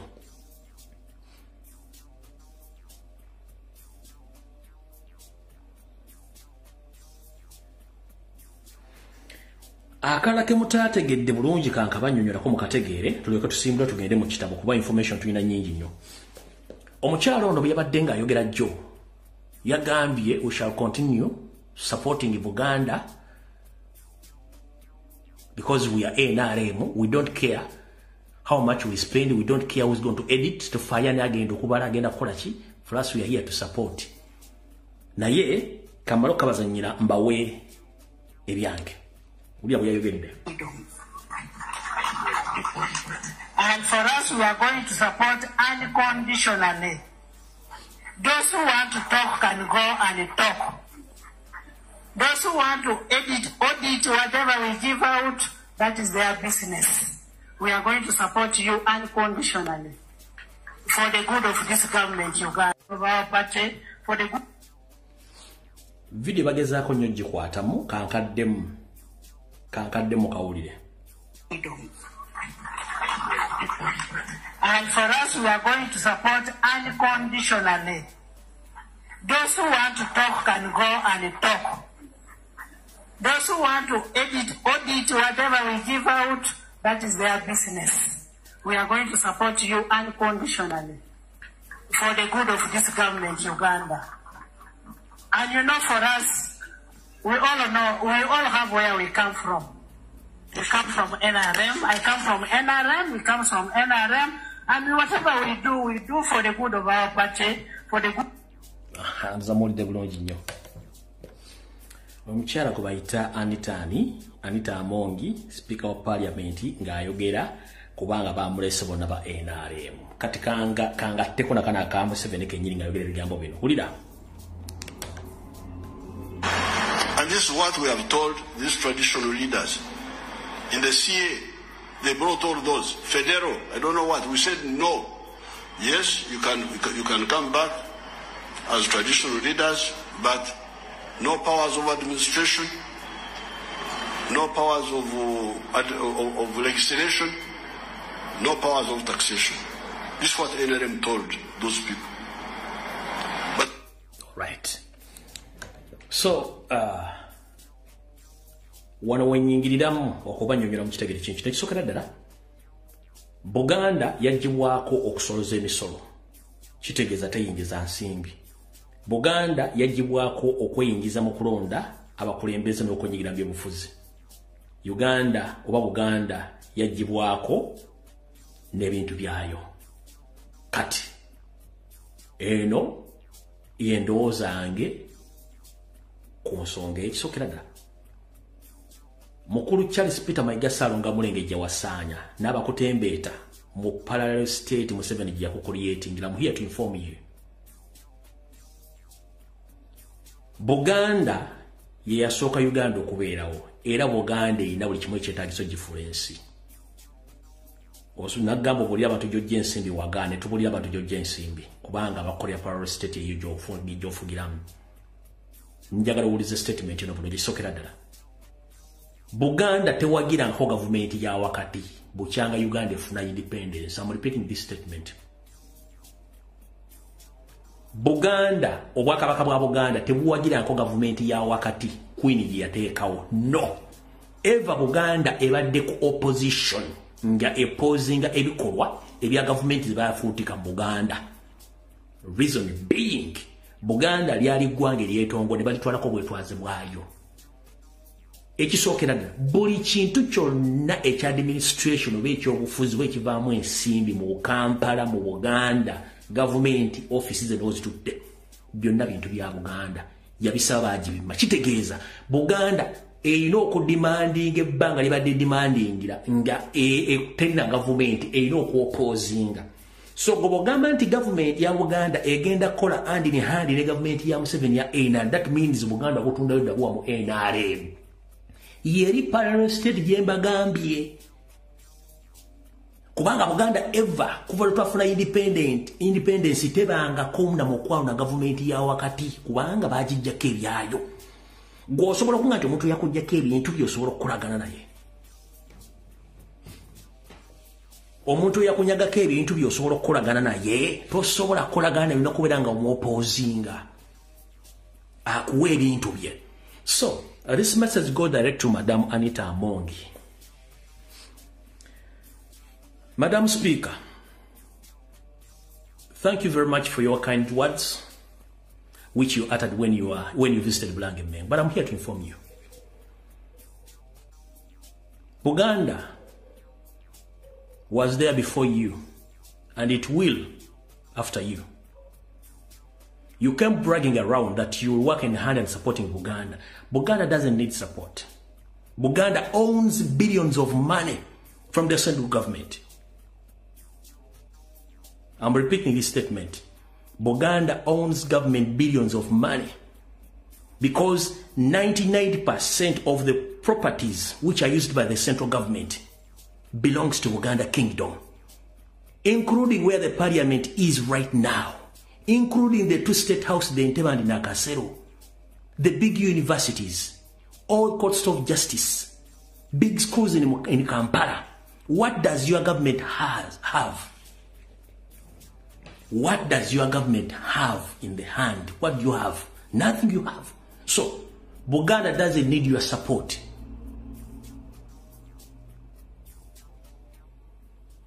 Mukitegedde nkuddamu kutegeeze mu Luganda.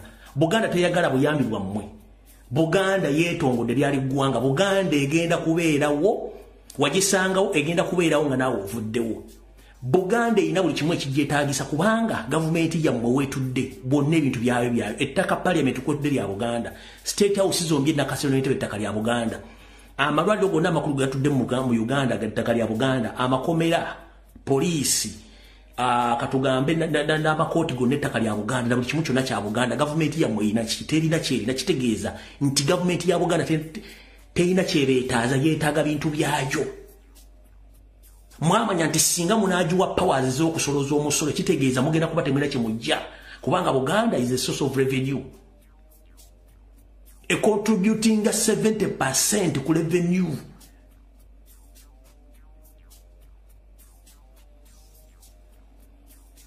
Kati golokuba oli corrupt official, you are dealing with the corrupt officials in Mengo. Because birds of the same feather flocks together. That's why you came bragging around as if you are talking to young kids. Tuli bantu bakulu tutegeera. Tulina okwogera airport y'Entebbe ya Buganda, ettaka kwetudde ya Buganda. Damu zonna ziri ku lubalama lw'ennyanja Victoria zonna za Buganda, tewali kye mulina. Okitegeera kati mulina kye mulina temugenda tuga temutumanye, temujja tumanyiira. One, the reason as to why you came to Bulange Mengo, it was to cover the dirty linen of Mpuga. You know it's you, Tayebwa Museveni.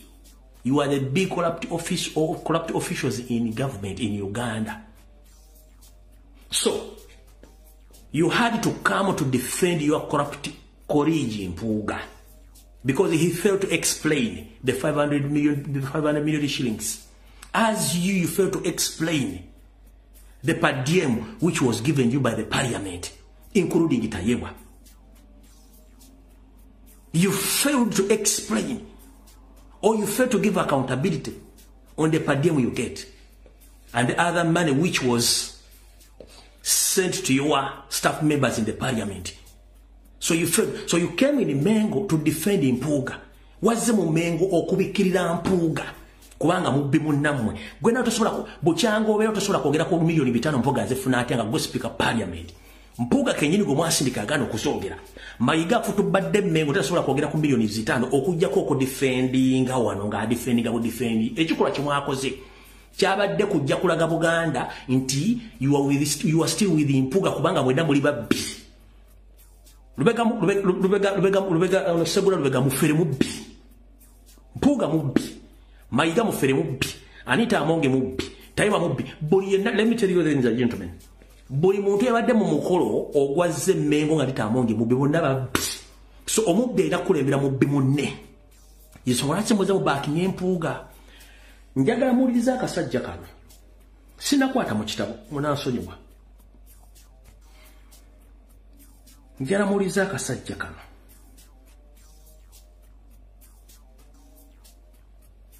Njagala muwuliriza akasajja kano. Mulyoke mukakase nti abasajja babbi obubbi babufulira ddala diguli n'omulimu gwe bakola gwa bubbi. Njagala muwuliriza akasajja kano nga koogera. Wulira bulungi nnyo. Ono Mayiga nga adefendinga. ere nabagabana basoma mu kitabo kye kimu eky'obufere n'eky'obubbi njagala mumpulirize then mbanyonyole wulira kyamazima zino enkaayana ziri mu bibiina ezisinga obungi za byansimbi bw'otunuulira kati olutalo lwe tubale twogerako NUP lwe balina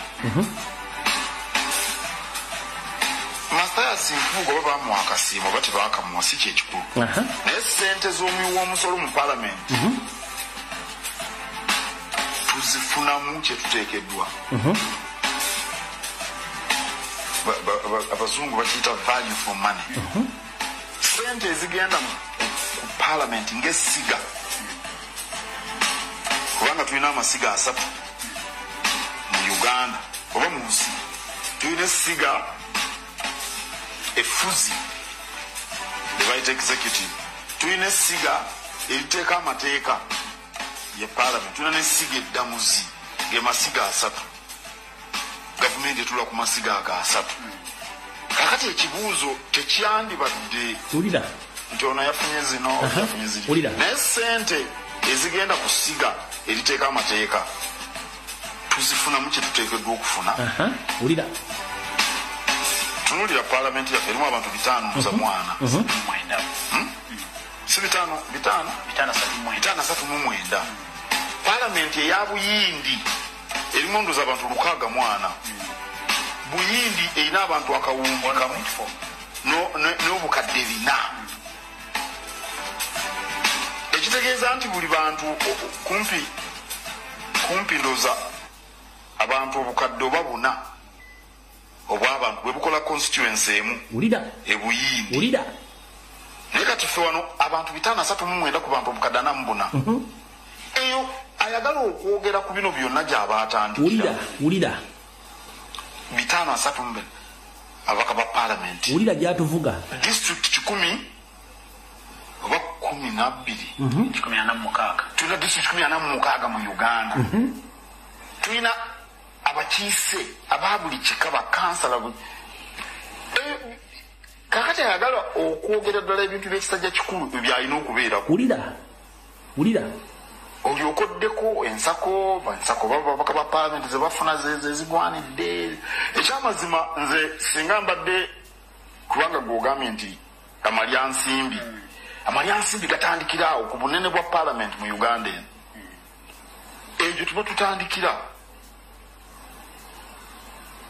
tumala okugamba paalamenti ennene bweti Uganda egyetaaga kyekibuzo kati ekyo nabagambye ono omulimu gwe kwakuzanya kituyita deception ekigambo deception kiraga deceive lwakuba kuliko ekiri ekigambo kirata deception ono y'omuzannyo gwo mu parallel state kwakudefendinga bikola bya gavumenti n'ababbi abali mu gavumenti abali mu kastate ke kono bamukulyetingira kyova olaba teri muntu muganda yagadde kujjako mu 7 mu kalulu kano yajja emmengo n'abeera blessed na blessingibwa wabula ba NRM yabasobodde bakulya functioning eri outside the building kubanga bali mu parallel state mukitegedde bulungi nnyo teyayogedde ku milioni 5 zaali mu mateeka oba tezaali mu mateeka naye akututte mu deception kutwala mbiri simanyi parliament abantu bangi simanyi biki. That's the system gye badde bazanya all along ebyobufuzi ebyekiyaayo ng'ono ali mu state gy'akola ki gy'atwala kati omwami ono era keeka akabinja kumbulamu muntu ki akabinja ako kabulamu omukyala Nambooze Bakireke. Lwaki kabulamu Nambooze Bakireke? Nambooze Bakireke yalokoka, bwalokoka bamugoba mu kibiina ky'abagaanyi okulokoka. Bannyabo ne bassebo njagala mumbuulire mwasembayo ddi okuwulira Nambooze ng'agenze ku CBS oba ku BBS telefayina.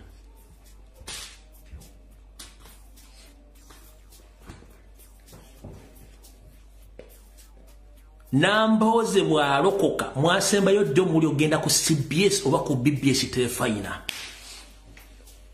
Mujjukire Nambooze yatambula ng'asomesa ekigambo federo n'akisomesa nga bakisomesa kasita yalema okukwatagana ne deception system yaabwe ne parallel state Museveni gya creatinga bagoba Nambooze taddanga ku radio akwesanya ku mikolo gy'emmengo wonna baamugoba kubanga yabavaako okitegedde bulungi nnyo yabavaako kati omukulu ono apulaizinga ababbi banne bano abali mu mmengo n'abali mu gavumenti ng'aprotectinga ekintu kyabwe ekya parallel state tigyembagambye kati ngenda bazanyira ka video kano mbaddizeyo history gwe nina mu ngalabi yange ngenda kwambula Mayiga n'akabinja kamujja tutegeera wuno wano ng'agezaako ku defendinga banne ababiri bano baali bagenda mu byobufuzi nze omu ku bantu abaasooka okumanya era nagezaako nnyo okubakugira bano nagezaako nnyo okubakugira nga ndaba bato nnyo nembayita nembatira amasimu nenziramu nembayita era nenyiiga nga banjeemedde ne bagenda mu byobufuzi kyokka ne bayitamu naye nanyiigulukuka mangu kubanga eyo gye bagenda mu palamenti bakozeyo ebinene bingi wakavuna mwento wakabano Mayiga wakavuna mwento wakaswera nyoko mu parliament yakoze ebirungi bingi osobola okumbulirayo ekintu mpuga kyakoze mu myaka gyamaze mu parliament osobola okumbulirayo ekintu Medal Lwega Ssegona kyakoze mu parliament kati wagambye nti abantu bano bwe bali bajja byobufuzi bakujeemera ne batakuwuliriza kati kampa abantu history bategeere mayimu mwesitwaze muze tetumanyi nabagamba bwe basajja mwe namba manyi wano ku kabinja kano kubulako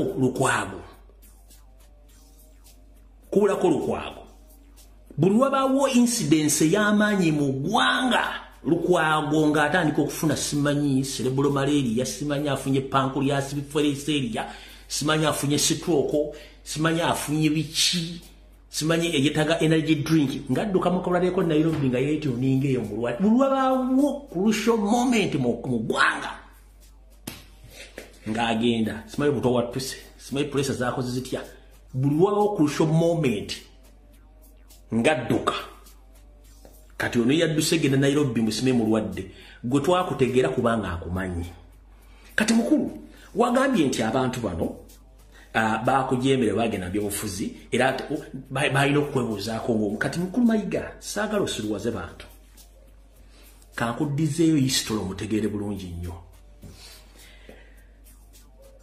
Erias Lukwago Medal Lwega Ssegona owekitiibwa Huligani Mathasi Mpoga Nsamba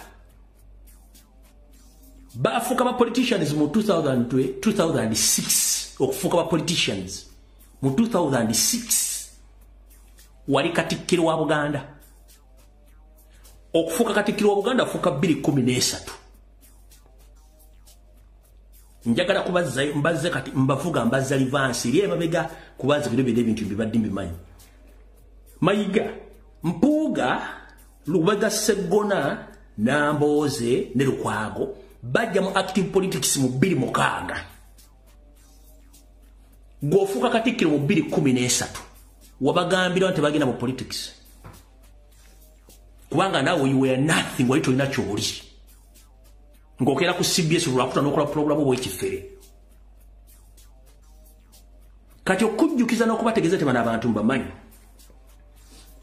olunaku lwe neerabidde ennaku z'omwezi nenga lwali lwakutaano ku Budonian village Lukwago Ssegona Lubega lwe basooka okufuna platform yayo y'ebyobufuzi okuyimirira kaddala okukwata microphone abani abaleeta omugenzi Nassa Ntege Ssebaggala nze nali ssekama w'omukolo ogwo gutuyita MC bano bagira ku platform y'ebyobufuzi era wano Lukwago wafukira MP wa Kampala Central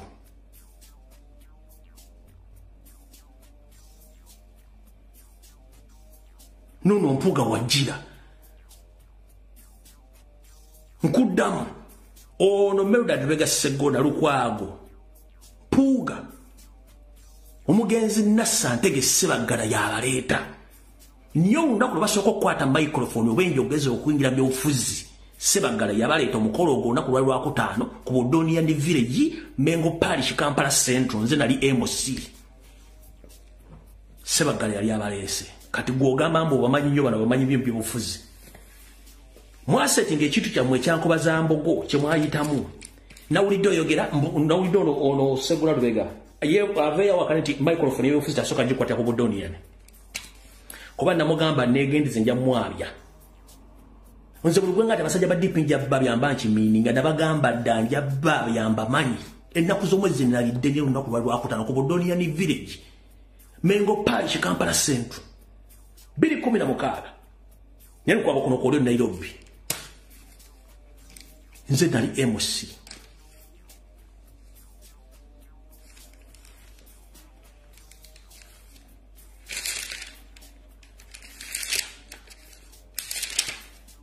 mujja mubuuza abantu mwagambye mbuteri mukulembeze kati mukuba Kyagulanyi muyita mu nkoba za mbogo mbuteri mukulembeze yenna ayina mpisa nga tayise mu nkoba za mbogo kikyoyogerako nkoba za mbogo ayiseemu abafere first class muno mwe muli Mpuuga omuli Peter Mayiga omuli Sseggona omuli Muwanga Kivumbi Michael Mabikke Lubowa Abedi Bwanika Lukwago Elias Kakande Kenneth Luzige Lubega Mukaaku Kidandala Lulu Bayiga bonna bano bafere super muyita nkoba za mbogo kati njala kubuuza kumwe mwenna bano b'ensobi abayita mu nkoba za mbogo Makerere ani yali afuuminzeko political party manyi mumanyira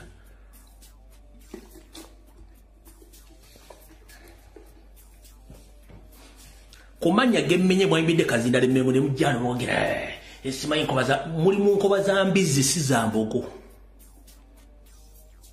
mwe mwafuminga nkoba za mwe za mbizzi kuba nkoba za mbogo Mayiga yenyini bwamala otuuka Emmengo yagisanya muli mu nkoba za mbizzi si za mbogo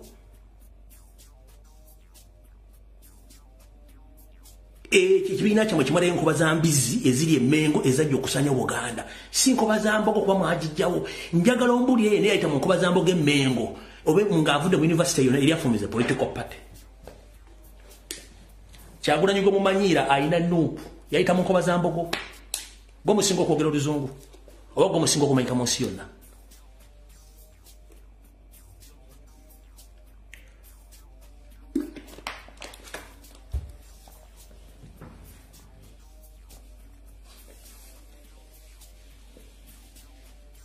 mwafominga nkoba za mbizzi amanya gemmenye gonna mwe gayita kubanga bonna buli bafu njagala obuli ayita mu nkoba za mbogo oba ovudde Kyambogo nga yali afumize political party mumbulire nkoba za mbogo origino mwagisaanyaawo gwe kennyini Mayiga wagisaanyaawo ne mufuminga nkoba za mbizzi sitatuna kwogera Buganda wadde okusevinga Kabaka mujja muto history mwina mwene engala nabagamba twali twesonyi byebufuzi nga tubivudde mutumanyi history muto guno atulimu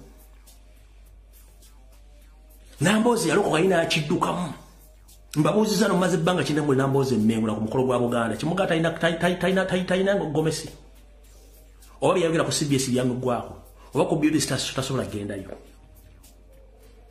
mujje mutumanyiira mwe kibaluma mwakola ekintu kino kyekibaluma ntitwakuba deception yammwe ne parallel state ono yabadde ajja 2026 oyo yabadde ajja 2026 kati Katonda n'amuvaamu n'afera ne kiyiika kati kyemulwana okuteekawo ng'omuzimba omukulembeze omuzimba luddawa Buganda ezimba babbi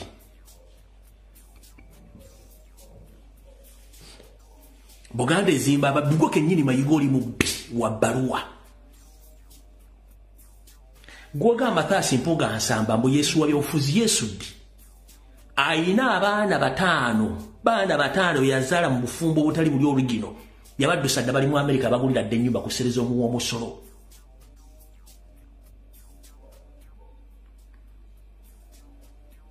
Museveni yabafomingira ka parallel state n'abagamba temuntabalanga nange siri batabalanga abaganda n'abannayuganda munfuna.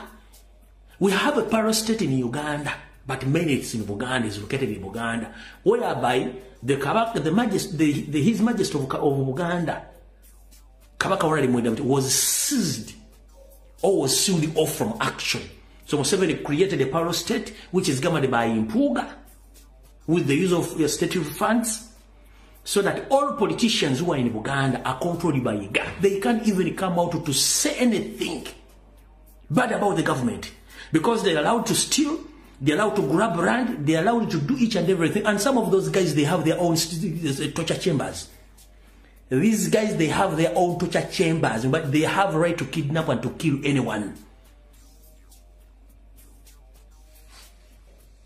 Yensonga lwaki towulirayo muntu yenna ajja kwogera muba MP bonna ba Buganda okujja kaaba kuba Kyagulanyi ono president Kyagulanyi yawaddembe okwogera kuliko Lutamaguzi kuliko Zaake kuliko ne Sekitoleko abantu aba ate nga bakikola kagubiru abasigadde bonna teboogera.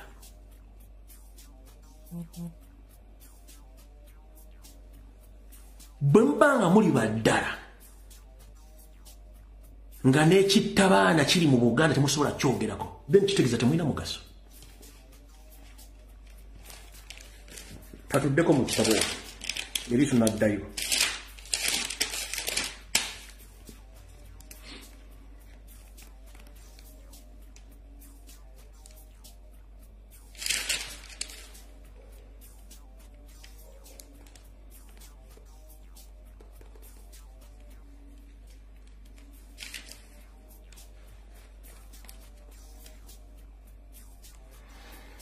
Kati katudde kuono Saabatemo agenda okutta abajasi 165 Muhoozi Kanyarupama the daily drinking general James birungi kuoli Museveni kuoli nabyo kwenda mu nakwe muri njagala mu mpulirize bulungi nnyo so fama buli denfa omugenzi oli abyuka abadamyoka wa Air Force jafuddemu nembabule no mulago batidde ebombo ne babulira amanyage ne ranka ne mu kitomo badakola ekyasizo ly'omuvubuka still omuvubuka oyo abadde waligo mu UPDF yagamba ebigambo bino wammanga yagamba tetusobola kufugibwa muntu atayise mu ranks za UPDF nga teyasoma kintu kyonna kyebayita magye the same uprise calling guy go bafuze ki go basse Muhoozi Kanyarupama oba go bayita CDF njala soka tegeze ensi mukuru toyitangako njagala kitawo kuno kwali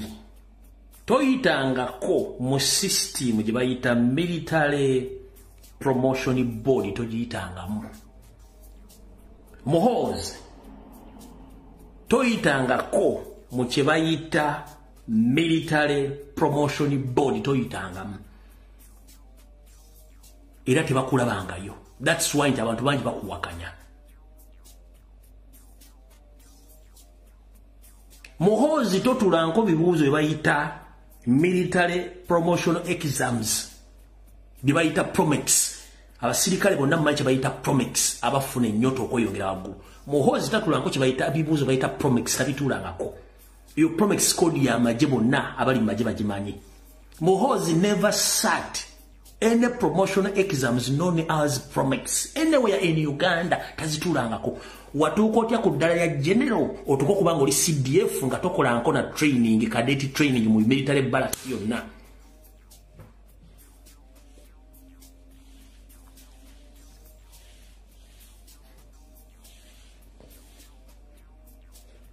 Waveri mwero diyu mugenzi Gaddafi najja nakutaka eddala lya kapteeni n'otandikira okwo nenga UPDF Act egamba teri foreign leader yenna ayinza kujja nga tali mu structure ya UPDF nga tali recognized asobola kuteekako rank. Kitegeeza ne rank gye wasooka okufuna ya kapteeni okuva wa Gaddafi yali nfu mu UPDF Act teriimu.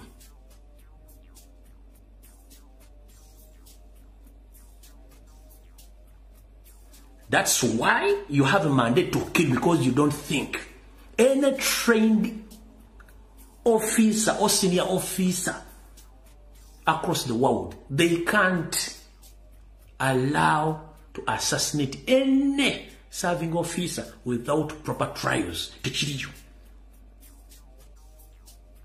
Even if he's your junior, he's supposed to be tried. So see to grab someone from his home, no mutwala wa guru, eriku summit view, you torture him, and after killing him, you take him back to his home, and you start forging statement, yagudde mu kinabiro, after munagenda balisa, mbwate, he was rectified. Nga amasanyaze gamukubate mujja abadde mugamaze mu bbanga ddene. Kati njagala kusooka kuswaza basajja muhoozi. Felix Kulaije kuno kwali, njagala soka kubuuza. Omujasi ali ku ddala lya brigade oba erya Geno abeera n'amaka agali private era nga abasitamu muleke mbaabye ate naabakolera ki muleke mbaabye leke nse balabe omujasi ali ku ddala ng'ero ebiseera bisinga bajja bujja for service ne baddeyo ku weekend mu maka gaabwe gongamba otya ati olwo yagudde mu kinabiro mwasanga nti yagudde mu kinabiro ande muvone mukola statement era amasanyaze gamukubidde mu kinabiro n'afa. Are you for real? Mwamaze mutta. Gwe muhoozi oyina tendency kubanga tewatusomesa maggi tewasomesebwa maggi. Any well-trained serving officer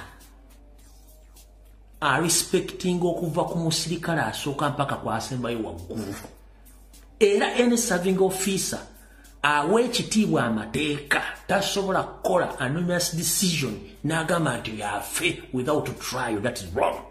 So far you've killed a lot of senior officers without trials. That is wrong. Because you were not trained. You were just brought up by your father, the so-called Museveni, and his younger brother, George Akandona Kosari Musare. That's why you can order the kidnaps, the assassinations, the killing, because you don't have humanity. You lack experience, you lack a military training, you lack a military background. But you are CDF. How dare you go to different barracks to check on the serving officers, and before you go there, you disarm officers for 2 days before you go there? Are you stupid? A soldier is a soldier with a gun. A soldier without a gun is not a soldier. It's like a schoolboy. So how do you disarm soldiers before you go there?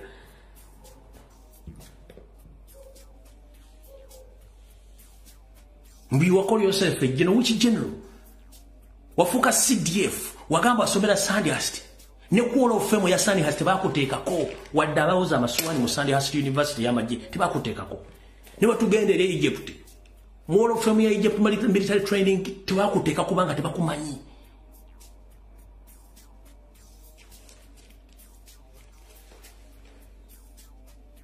All the assassinations, the kidnaps, the killings which are taking place in Uganda, those are ordered by Muhoozi.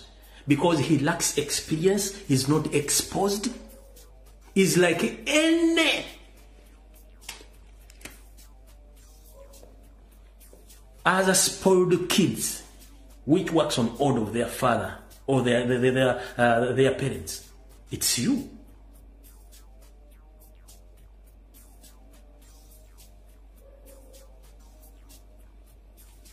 Kati ndozo kitegedde tayitaako mu kintu kyonna ky'obola nti ali mu kutta abantu, emisala gy'abasirikale gyonna ssente bazibba tebabasasula, abaana bali mu barracks tebalina kyakulya, naye ng'aga nti agenda tuna ekyosobola kukola.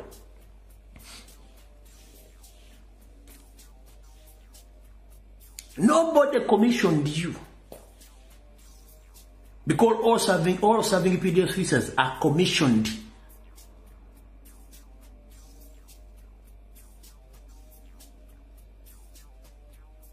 Kati ogenda kutta abajasi 165 bogenda okutta in the coming 6 months from now. Nga naba tebagenda kwogerwako kubanga bakubuuza ebibuuzo nga toyagala baddamu.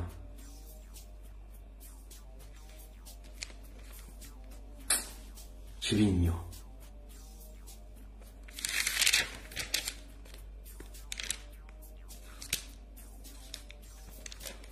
Kati mukulu Abedi Bwanika mukulu katulawuza kapale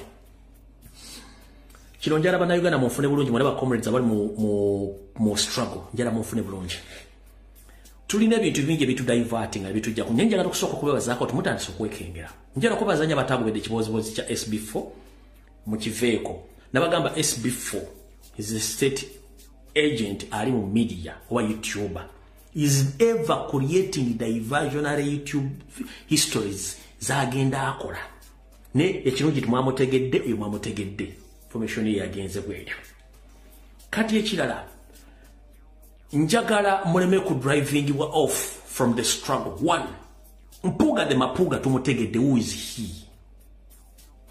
Tuveko mpuga de mapuga tumuveko. Tudeko struggling off. First and foremost, ngalo beba zaba kubi ekibozibozi kya Museveni nekya Balamu ekyokuga nti abaana bagenda basonyiwa. Nabo wadde message nembagamba teri mukomoledi ali mukomeranga avunali wo musango teguliyo. Museveni akimanyi nti abaana bakwata mmatu yakwata mbenyi bwabandi ayagala kweyambula kintu kino kimutulide kubanga bana abaana balina right okuva mu komera ne bagula ko Museveni nisanga ayagala kweyambula kintu kino akyeyambula atya kwe kubagamba betonde yo yaba yejjemu omugwa watu abadazanye ebyobufuzi bye akunyigiriza n'amaana aga nti weetonde nga yejjeko kubanga akimanyi nti it was a mistake abaana babakwata mu bukyamu. So please ngenda basaba ekibozibozi ky'omusajja gwe bayita Balamu Balugahale temukiwabudde muleka afere ekibozibozi ekyo. Ba comrades bakimanyi bulungi. It's not the first time baletera deals mu makomera. Omuntu yena gwosanga wakyukakyuka simanya gamba abantu bateese mukulu wayiika Windows njagala kugamba. Mu revolution mulimu abantu abafiira revolution kyekisooka. Mu revolution mulimu abantu abazimba ne basiiba amazima. Mu revolution mulimu abantu abatajja kutuuka n'abanaatuuka bajja kuba batono. Kati gwakubirira ekibozibozi ng'oli comrade musimanyi abaana basibenyo babate no tebalina musango nakunyonyodde nkugamba nti siteti bwekwata nga tolina musango nekugulako omusango ne bakutwala mu kooti omukulembeze taba na buyinza bukusonyiwa ng'omusango oli mu kooti kina kikunyonyodde ne Museveni kyayagala kutta kkalya y'abaana bano atya. Buli muntu mu nsi yonna bw'obanga ogenda kufuna omulimu bakubuuza wali ozizzaako omusango. Bw'oba tolina musango yes kasi tobaga nti wali ozizzaako omusango kitegeeza yo criminal togenda kufuna musango togenda kufuna mulimu either mu Uganda webweru wa Uganda. Kati olwokuba nti ensi eri viral eri ku internet bana abaana amawulire g'ensi yonna gabamanyi go ge bamanyi. The moment Museveni baforcinga okkiriza nti bazza emisango bagenda kubaliko omusango gw'obutujju. Teri muntu asobola kuwa mulimu mu nsi yonna ng'oliko criminal record y'obutujju ng'ate tebaguzzangako omusango. Nemba nnyonnyola ti noba ogenze ku Interpol ekkololo wali ku Mabuwa Road ekipapula kyo kimu bakita certificate of good conduct ekikulaga nti olina musango nagwo wali ozizzaako mu nsi yonna. Kati tosobola kufuna kipapula ekyo ng'olina omusango gwali ozizza tosobola kifuna. Okitegedde ne ogenda kuwandiisa amagye bakuwati you criminal. Okitegedde kati Museveni kyayagala to convict these boys and girls abateekako records embi naye ng'ate tebalina record yonna. Kitegeeza kali yagisse ne bavaayo nga ajja bata kubanga tebalina musango kuba tewali bujulizi. Kitegeeza abaana bano balina okufuna balooya baguleko gavumenti omusango era bajja sasula ssente zino. So okutekako musango gw'obutujju kuba kasaba kkiriza nti bakomitinga crime America, Bungereza, Europe yonna bajja bifuna bisija surfacing ku internet ti bona ba political prisoner abadde bawagira Kyagulanyi bakkiriza nti bazze emisa. Kati olwo Museveni kyayagala kyembadde temumanyi the moment these boys and the girls accept to apologize to Museveni it goes direct to Kyagulanyi Robert Sentamu nti yali abagamba bakole ebintu ebyokuyekera eggwanga. Museveni ajja kuba afunye winning goal nga Kyagulanyi muteeka munda ng'omutujju mpuuga de mapuuga ng'ayitawo nga program we yaba nti yali agenda okujja nga president nga mulabe post kiri mwagala ekirala mwagala mbanyonnyola ki.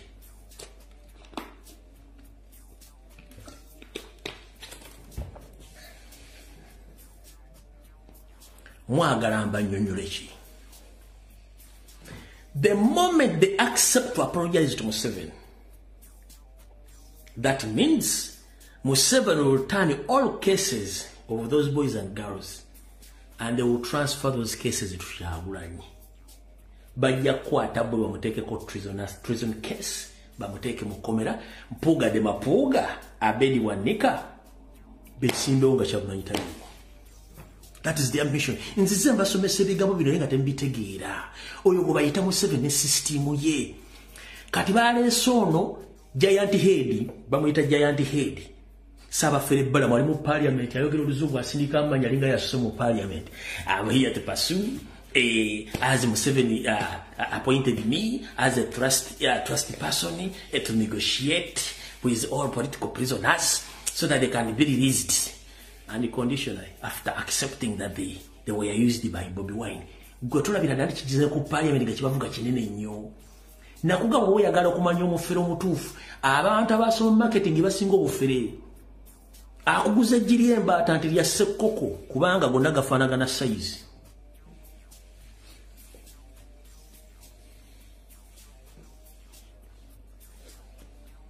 Goza wachi badidde atunda omuchere promoter w'ebivugo baleesa promoting kubanga alina marketing skills era agenda gogenda yenga mu court kati mumanyi na mumanyi bile bintu bya kiyayo agenda bakuba akalimi ne bagenda okusanga bajja na mukubira ekyo nkikubuulira.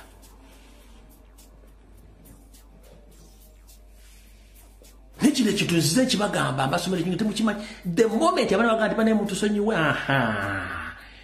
bagenda bateka ku criminal record nti bali batojju. America bonesi zile kampazi manyi kati transferring emisango gino gyonna baganda nti bali bashagunde kati Kyagulanyi go badde okulira abaana bana abayekera nga bateka mu komera ati muhozi ya CDF Mpuuga de Mapuuga ngafuna chance nga bano bakitegese mu parallel state yaabwe tontabala nga siri kutabaala ekyo mwera temwakitegeera amakulu gali mu ekyo gendagano mayiga kyovula ba defendinga goloza lwaki Mpuuga mu bintu byonna agenze Mengo gyasimbi amakando olwalire mwezi wiki zonna without answering the question of 500 million Ugandan shillings. The question was, did you receive the money? In which law?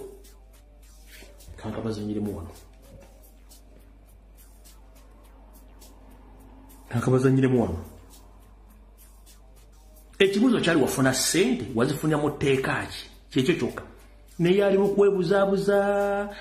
kwebuzaabuza omanyi n'ekintu kyengeri baga mujja kiwulira kisesaamu katono.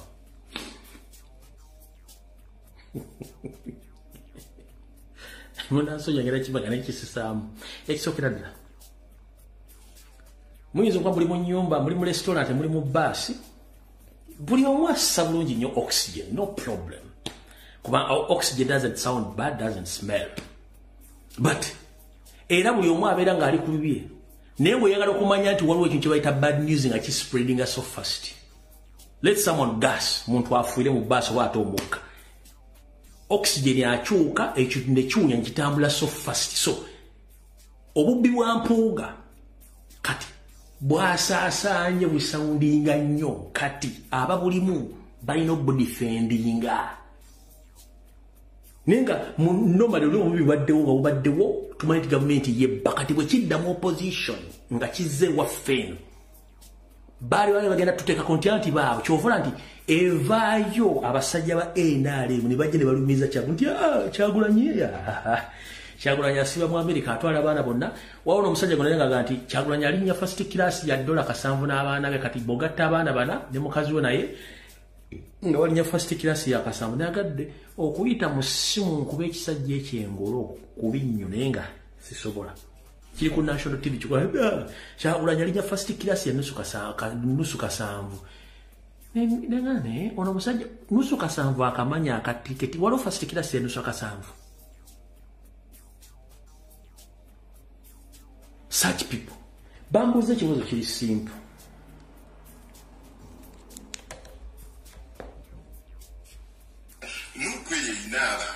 Kiki no wano.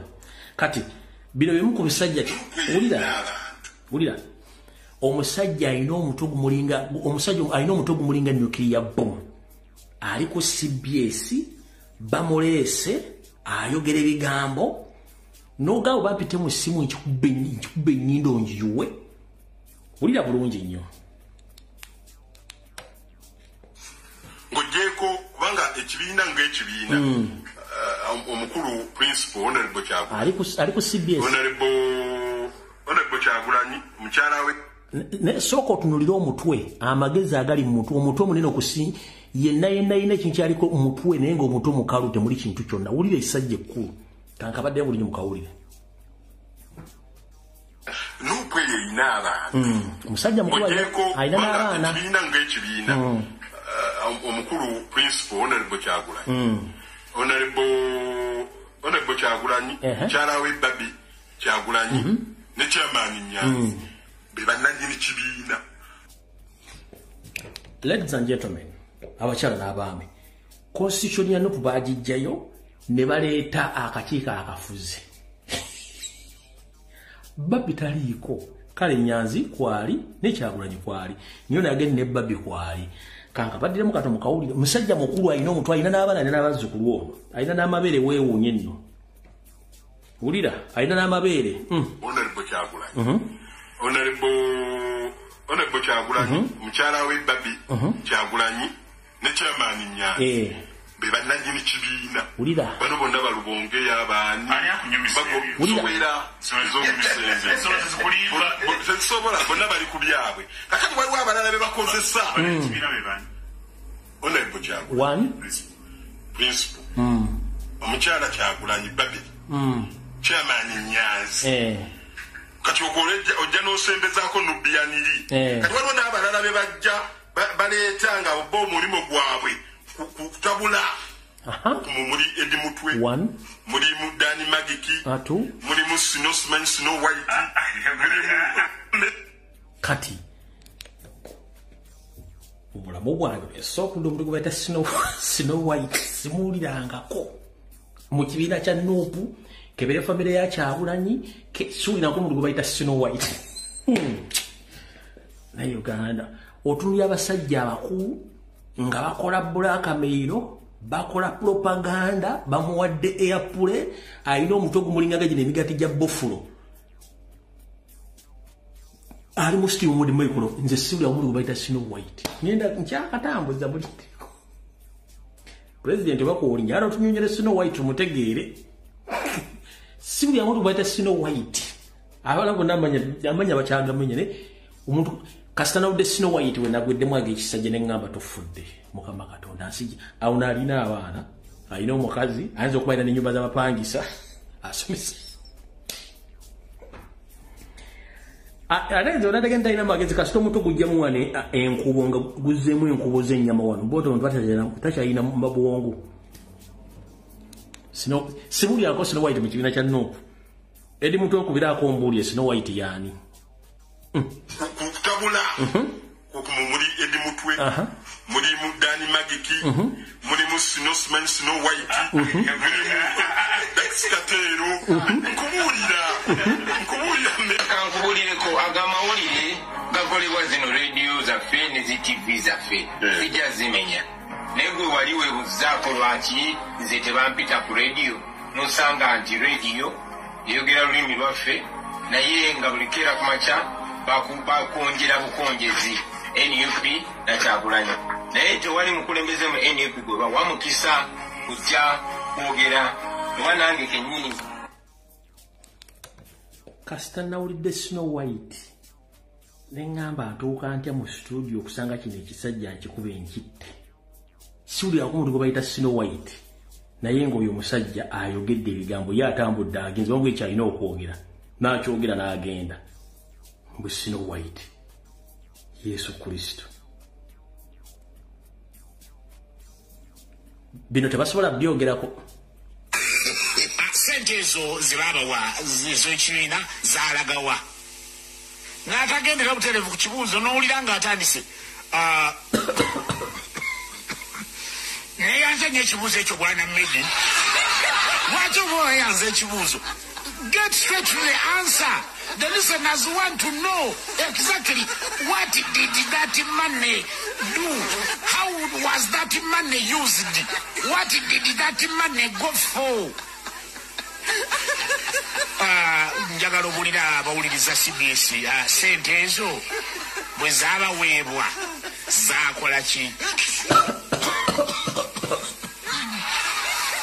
era ndowooza bwana Medi asooka byonna neeyanzanya ekibuuzo ekyo naye bw'oba mujjukira nzize mbagamba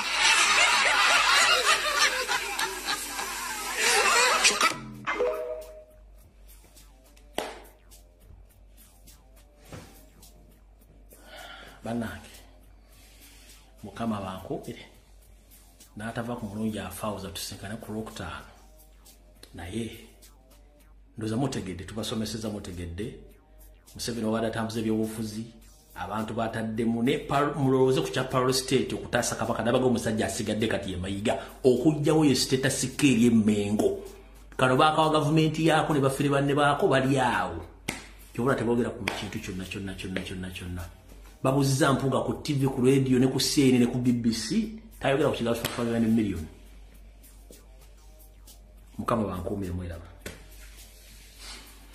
Snow White wonna wooli ng'oli ku executive ya Nuupu nkutumiddeko omukulu Snow White oba oli ludde oba ofaanana otya naye nkutumiddeko for the first time nsokuwulira myaka gye mpagidde Nuupu ne People Power Snow White kulamusizza kabulaazi oba gy'olinze sikubuulirangako mukama akukuume ani aga tugende mu maaso nedda bambi nkoowa bambi mukwano nsobola kukola live for 2 hours nogamba tokoowa no program za kozesa moto sikuwemula kozesa moto bigambo olina okubanga obyalenkinga bulungi nnyo so kugikola for 2 hours si kyangu mukwano kitegedde munnange nenga mbaagala nnyo mwegendereze abayina abana tembakkiriza bakola bye mbagambye ebisigadde bano bambandekere Mayiga n'akabijja kana akali emmengo mukandekere nabalo bonna bampuuga ne mapuuga buli omu otegedde kati kiki kyetulwanyisa baani yensonga lwaki balwanyisa Kyagulanyi naye mbajjiddeyo history mbatera ku mmeeza kubanga nze ndi bonna abasajja mbamanyi mukitegedde bulungi nnyo ya mweraba